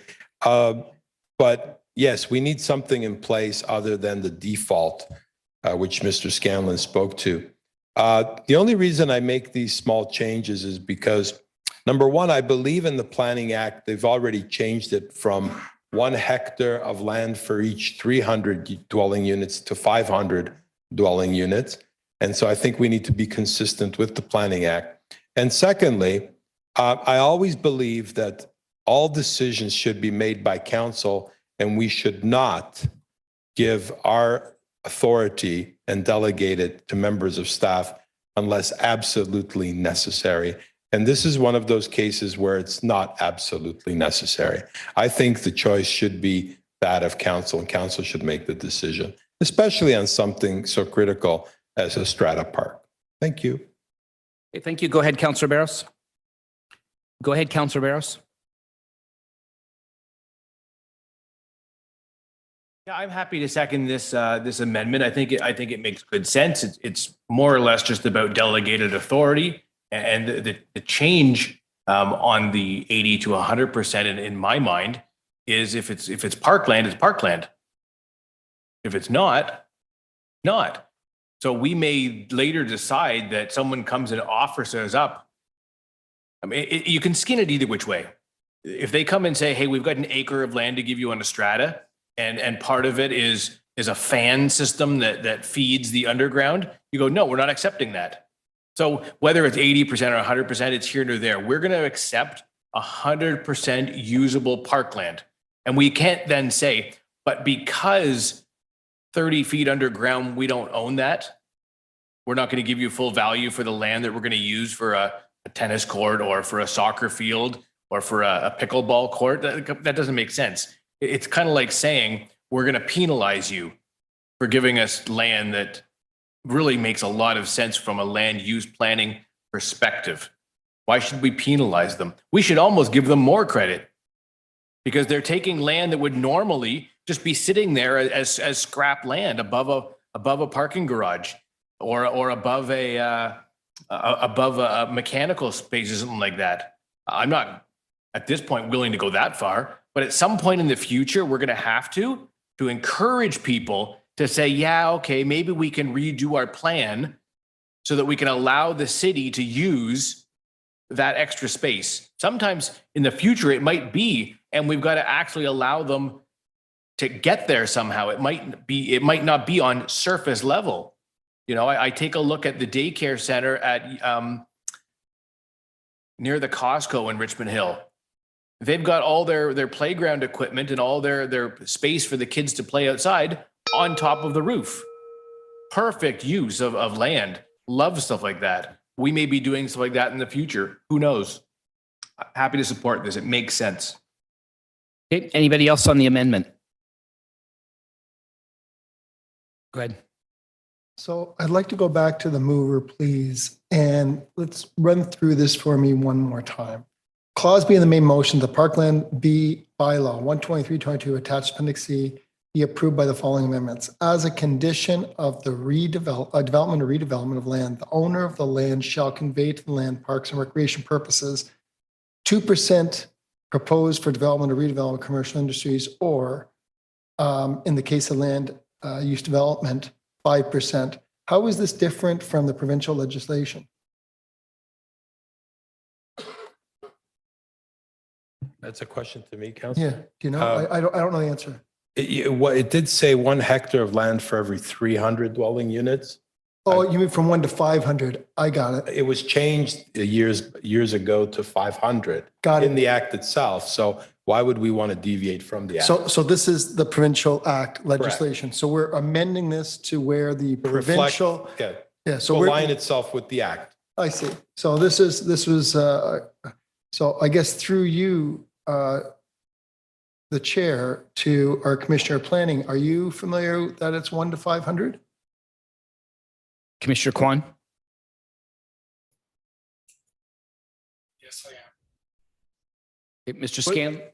Sorry, Councillor Mutch, Mr. Scanlon popped up. Go ahead, do you want him to speak? Mr. Scanlon? If I could through you, the part here that we're talking about is conveyance, which means you're giving the land.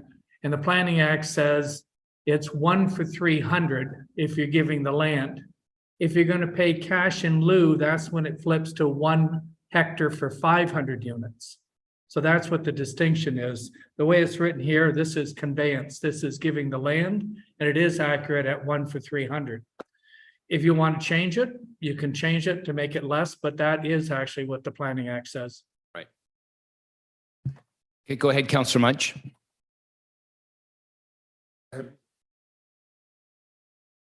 Go ahead, Councillor Mutch. So anyway, is 1 to 500 consistent protocol? Yes or no? With the cash and lieu, yes. Okay, Councillor has asked a question, Mr. Scanlon. This part of the bylaw is talking about conveyance. So where you're turning over the land, it was 1 for 300, 1 hectare for 300 units. That is what it says in the Planning Act. When you're going to take cash in lieu, it converts to no more than 1 hectare for 500 units. Okay, go So ahead, this- Councillor Mutch. So to the mover, why are we changing this? Thank you, Councillor Munch. So just to be consistent, I'll repeat it again. So we're saying before, the act says we got to give 1 hectare of land for every 300 units. And understand that if we're giving that land will be right on the property in question. No better location could ever be ascertained. And we're asking for 1 for 300. That means for every 300 units, 1 hectare of land. Now, the cash in lieu is 1 for every 500, which means less land, which is going to be somewhere else. Why are we charging less when we're getting the cash in the act? And why are we charging more when we're actually getting the land right on the property? There's a huge disconnect. If anything, it should be the reverse. We should be charging less to have the land right on the site, 1 in 500, and 1 in 300 for the dedication of cash. Unfortunately, the Planning Act says 1 in 500 is the cash. Therefore, the conveyance should be exactly the same. Go ahead, 1 in 300. Go ahead, 1 in Councillor Mutch. 500. Yeah, okay, that answered my questions. I actually agree with the amendment. Thank you. Okay, thank you. Anybody else on the amendment? Oh, sorry, Councillor Silovitz. Sorry, you were next. No, that's okay. I'm just trying to process all of this.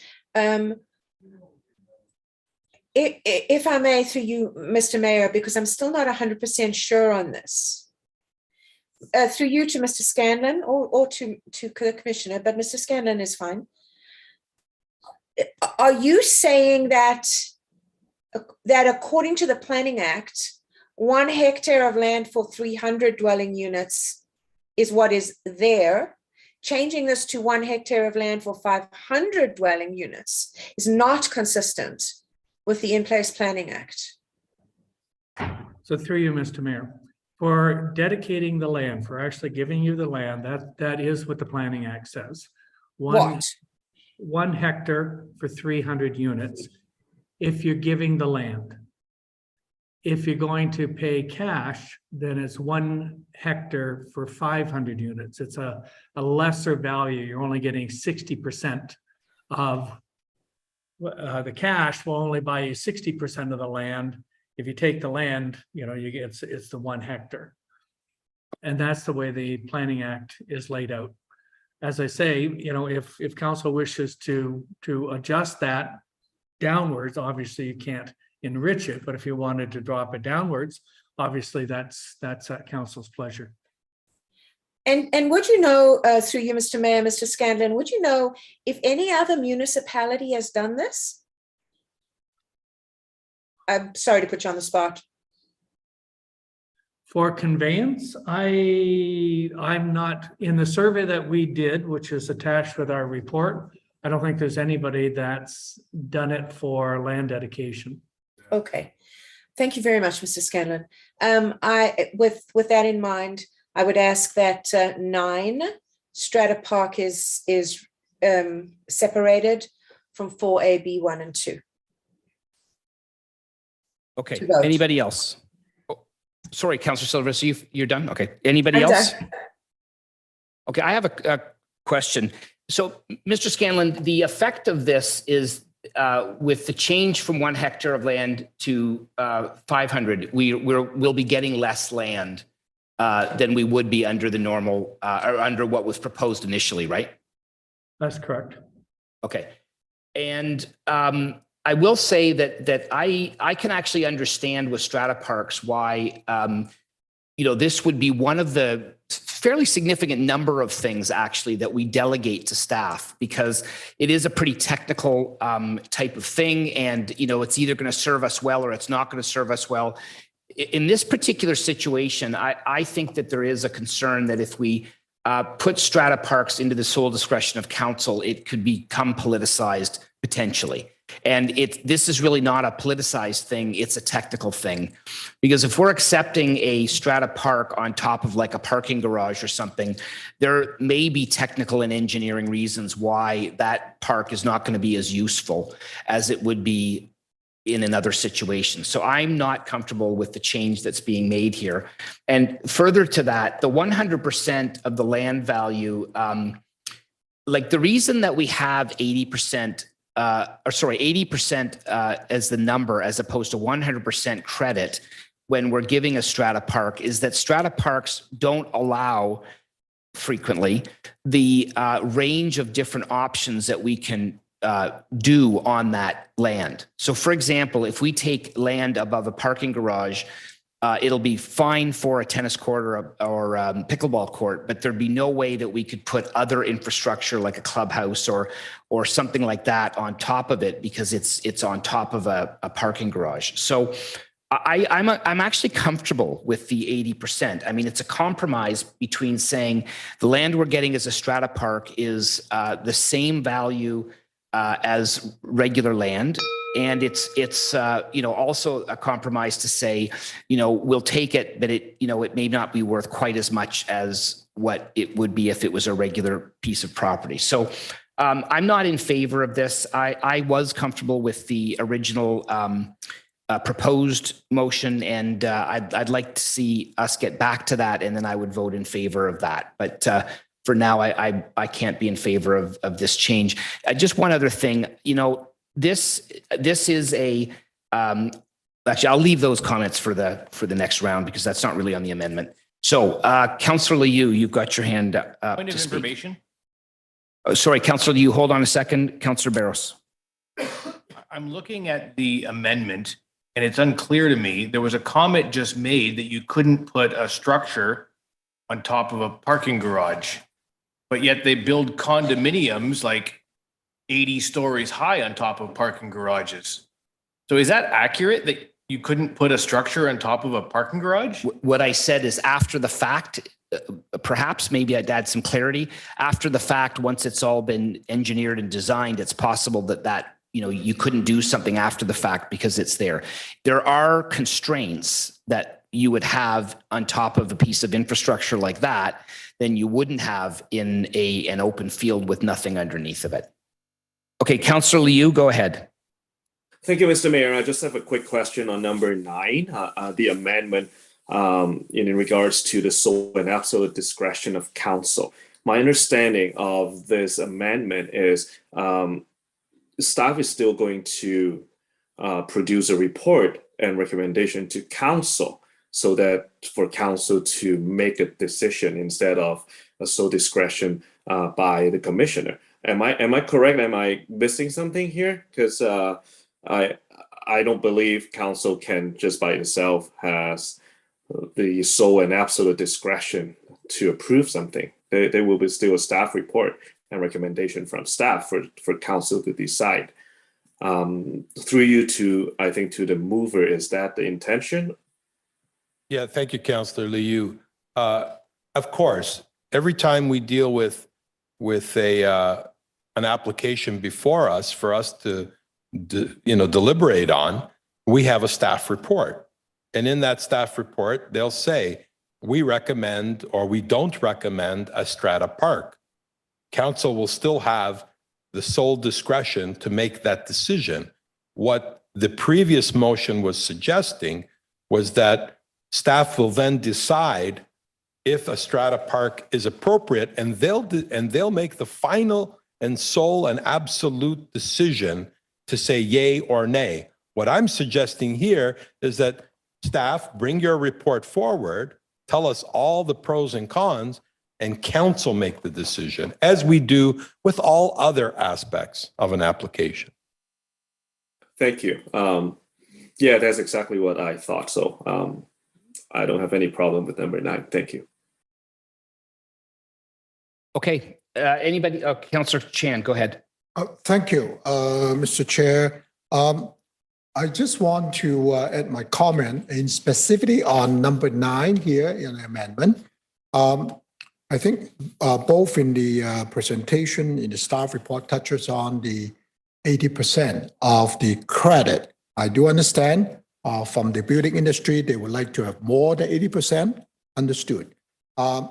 And I also see that I believe Town of Newmarket is already adopted 80%. So I have a question through you, Mr. Chair, perhaps to planning commissioner or staff.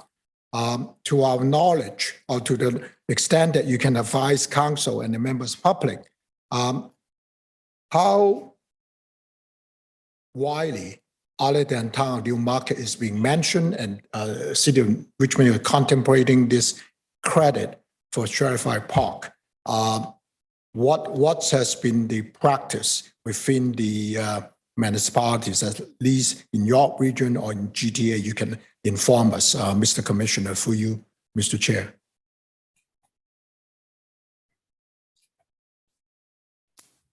Mr. Mayor, the information in front of you is based upon the current or most recent council decisions in those municipalities regarding their choice on the credits for strata park. Thank you. The reason I ask that is that it seems like this is a relatively new phenomenon, and it's always good to take leadership. However, I'm in this particular case haven't heard enough information that this is something that, as a city, we are setting appears to be precedent.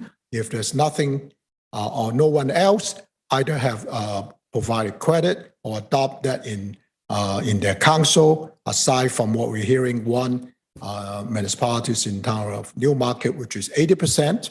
So what's being recommended to us at 80% is not unreasonable in my view. So at this point in time, in the absence of more information, I have trouble supporting 100%. Now, I know my time's limited, but very quickly, Mr. Chair, I want to get confirmation from staff through you.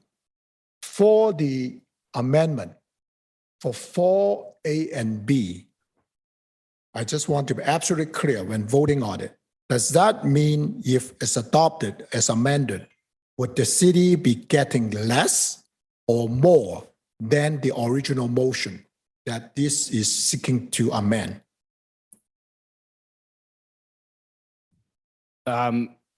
Who wants to take a shot at that? Commissioner Kwan or Mr. Scanlon? Go ahead, Mr. Scanlon. Through you, Mr. Mayor, if the adjustment, the amendment which is being advanced will get you less land. It'll only get you 60% of potentially what you could get with the one for 300. Thank you very much. That is very definitive. If it's less, unfortunately, in this case, I would not have the city of Richmond getting less.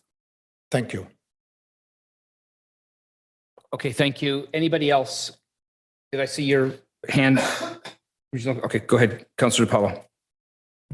Thank you, Mr. Mayor.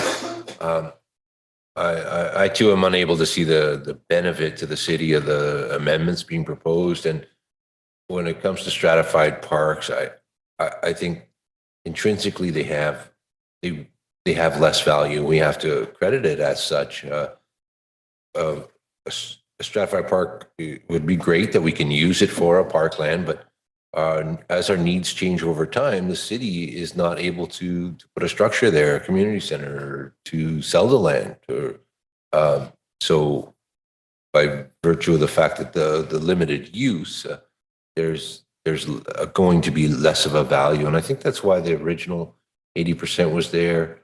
I think the 1 in 300 is appropriate. And you know, I support the recommendations, but I can't support this amendment. I also think the logistics of coming forward with council to determine something that is, as you said, a technical matter and should be between the applicant and staff as the determination of costs.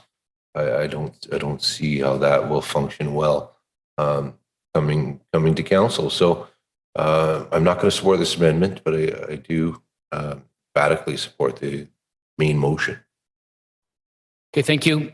Councillor Munch.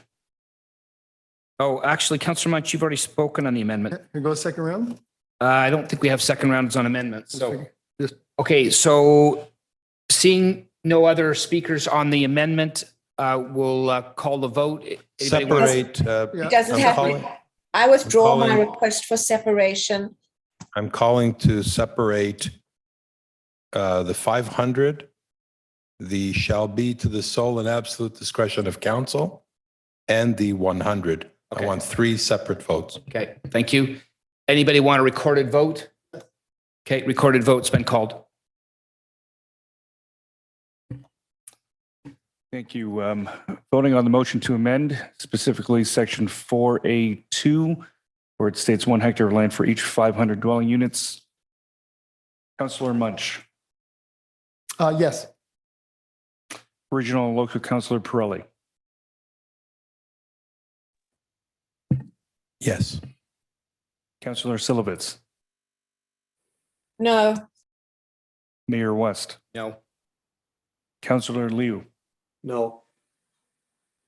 Regional and Local Councillor DePaula, No. Councillor Barros, Yes. Councillor Chan, No. Councillor Shepherd. No. That part of the vote fails to carry.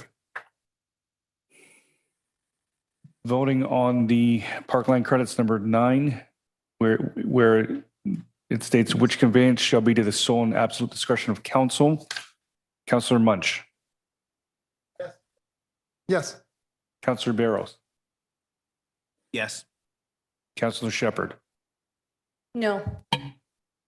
Mayor West, No. Councillor Liu. Is this on the sole and absolute direction? That's correct. Yes. Regional and Local Councillor DePaula, No. Councillor Chan, No, on a technical matter. Regional and Local Councillor Pirelli, Yes, please. Councillor Silovitz. no, That fails to carry. Voting on the value of the parkland credit given for a conveyed strata park shall be 100% of the value of the land. Councillor Munch. Yes. Mayor West. No. Councillor Silovitz. no, Regional and Local Councillor DePaula. No. Councillor Liu. No. Councillor Barros. Yes. Regional and Local Councillor Pirelli, Yes, please. Councillor Shepherd, No. Councillor Chan. No. That aspect of the vote fails to carry, and the entire motion to amend fails to carry. Okay, thank you. So we're back to the main motion then. Is there anybody else would like to speak on the first round that hasn't spoken yet? Councillor Pirelli, you've spoken. Second round then, is there anybody want a second round? Okay, Councillor Munch, go ahead. Well, I, for one, have made an effort throughout my tenure to have a livable city and to make this a walkable, livable city. When we see we're in a higher inflationary period, it makes what we do at government for livability so critical. For those that believe in high taxation, one only has to look at a week ago when the UK Prime Minister went in with their first thing they did. One has to look at what we're doing across the province, how we need to be in line with the provincial growth plans, which we're not. It's really sad that we don't want to integrate. You go to Ottawa, you go to Niagara region, for example, and they have great parks and trail system integrated together. We don't want to do that here in Richmond Hill, even though we've been gifted the Oak Ridges Moraine Protection Plan, or Oak Ridges Moraine, I forgot the name of it. Anyway, the Oak Ridge Moraine Act. And the growth plan. The 2006 plan by Dalton McGuinty was absolutely fabulous. It's a shame that we don't want to implement it. It's really interesting that I have a question through you, the chair. When were our numbers downgraded? In 2020, the numbers were reduced. In 2019, the numbers were reduced as proposed by council. When was council going to be informed that we had a reduction in number of units that we actually proposed? In fact, 45%, we met our targets at 45%. Through you, the chair. To who? Whoever can answer that, why were our numbers going through the Scanlon report? These are different than the region. I know the regional representatives are right on top of this, but just in case they weren't going to bring it up, I thought I would make mention of it. Why are the numbers lower? Okay, well, I'm not sure who wants to answer that. Mr. Scanlon, can you answer that? You've kind of talked about this before, I think. If not you, I mean, we can try Commissioner Kwan.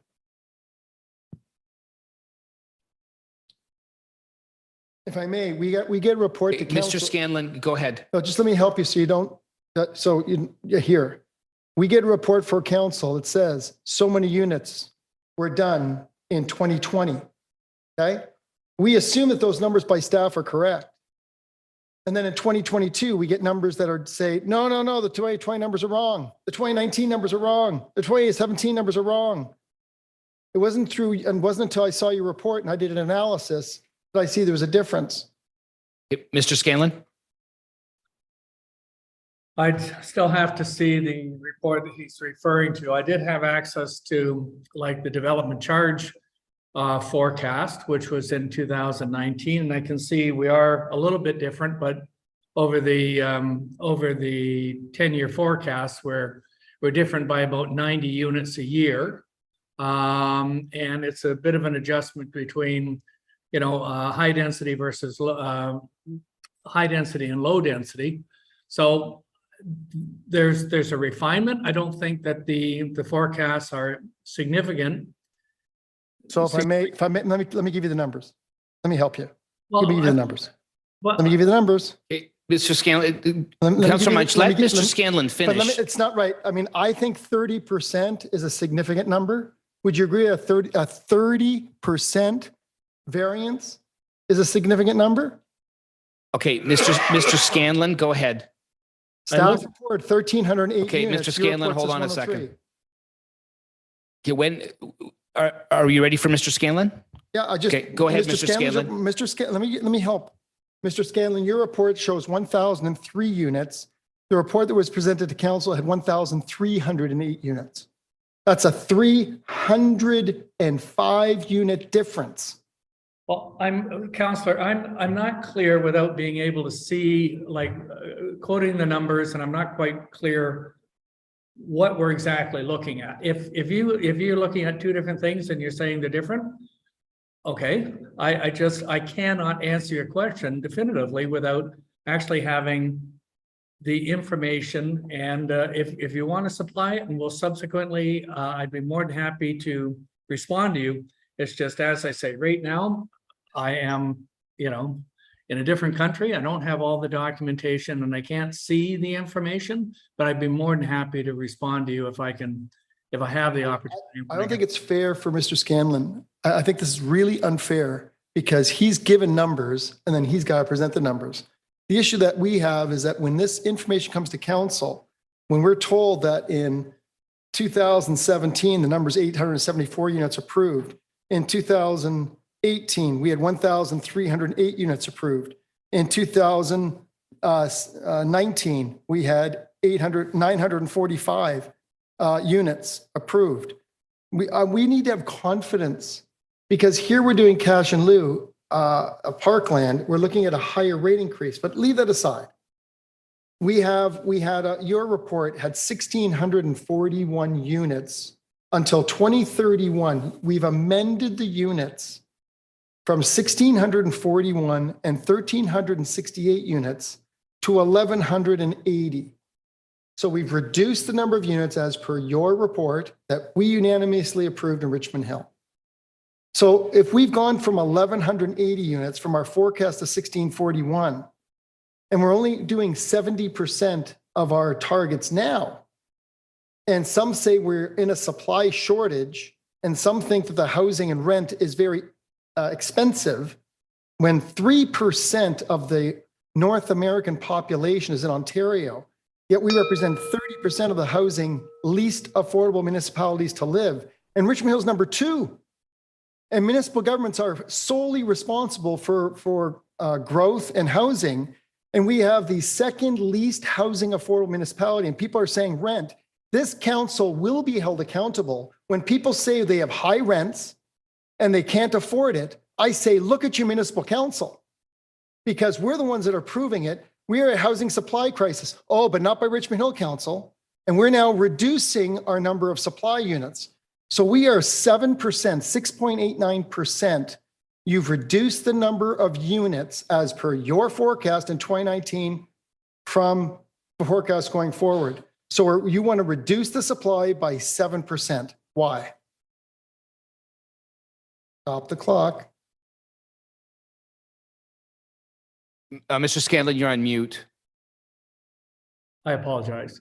When I took a look at the year by year for the 2022 to 2031, as I say, the difference that I can see, if I've got the same report that you're referring to, the information I do have available, I was off. The forecast is different by 90 units per year.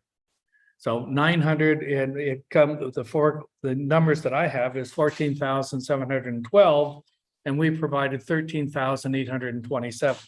So it's about a 900 unit or 90 units per year difference. That's the information I have.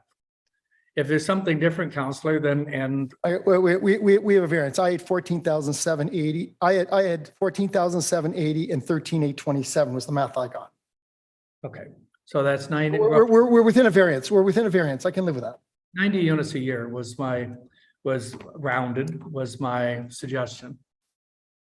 But again, my concern is that if we're at 70% of our housing forecast, do we ever plan to make it up, or are we just going to keep a supply shortfall? How are we ever going to get to a supply market balance? Mr. Scanlon, Councillor Munch, your time is up. Mr. Scanlon, can you finish off the response, please? No, I can't, because I'm not clear where the 30% shortfall in the supply side is. The forecast is on a demand side. My understanding, looking at all the development that's coming through the development process, is can put us past these numbers.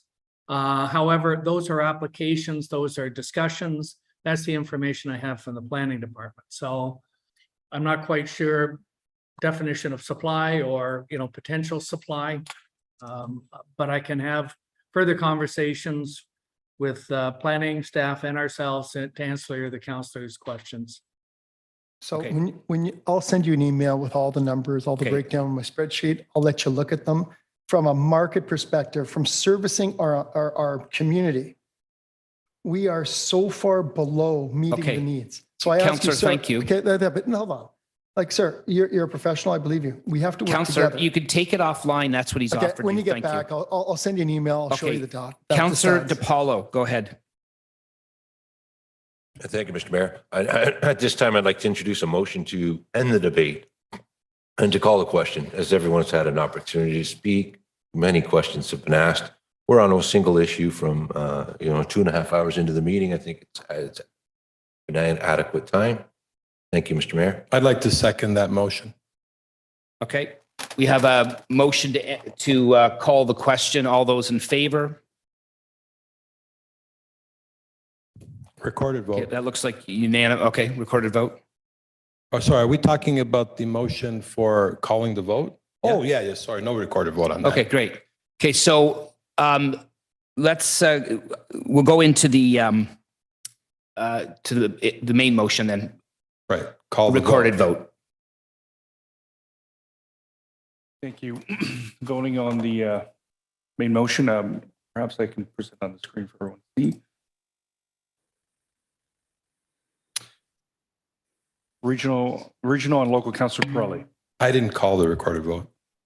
Yeah, you did. I called the recorded vote on the other one and I withdrew it. Oh, okay. Well, does anybody want to record it? Yes. Okay. Thank you. Councillor Silovitz. Yes. Councillor Barrows. No. Mayor West. Yes. Councillor Munch. No, Regional and local councillor DePaula. Yes. Councillor Chan. Yes. Councillor Shepherd. Yes, please. Thank you. Regional and local councillor Pirelli. No. Councillor Liu. Yes. That motion carries only. Okay. So we need a motion at this time, I think, Mr. Clerk, right, to accept or receive the correspondence. Councillor Chan, Councillor Shepherd, all those in favor? Opposed? That carries. A bylaw to require this is number 3.3. Bylaw to require the conveyance of land, payment of cash in lieu, and so on. Somebody want to move agenda item 3.3? Councillor Shepherd, Councillor Silovitz, all those in favor?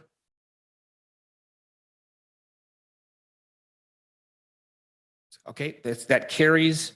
And a bylaw to confirm the Ask if proceedings. there was any opposed. Sorry, anybody opposed? Okay, one opposed. Okay, thank you. Record that vote, please. All right. 3.3 recorded vote been called.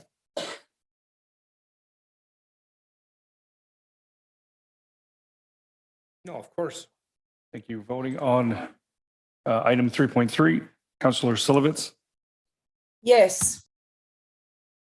Councillor Munch, no. Councillor Barrows, No. Councillor Chan, Sorry, you have to, this is in support of bylaw, right? Yes. that's correct. Please be respectful, my colleague. It's no time for laughing matter. I apologize. Councillor Chan, I didn't hear your vote through all of that. The answer is yes to support the bylaw. Thank you. Mayor West, Yes. Regional and local councillor DePaula, Yes. Councillor Liu, Yes. Councillor Shepherd, Yes.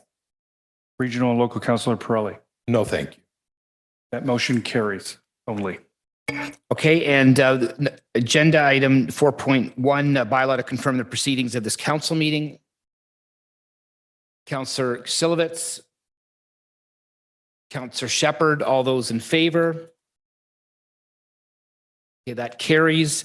And adjournment. Somebody want to move adjournment? Councillor DePaulo, Counselor Shepherd.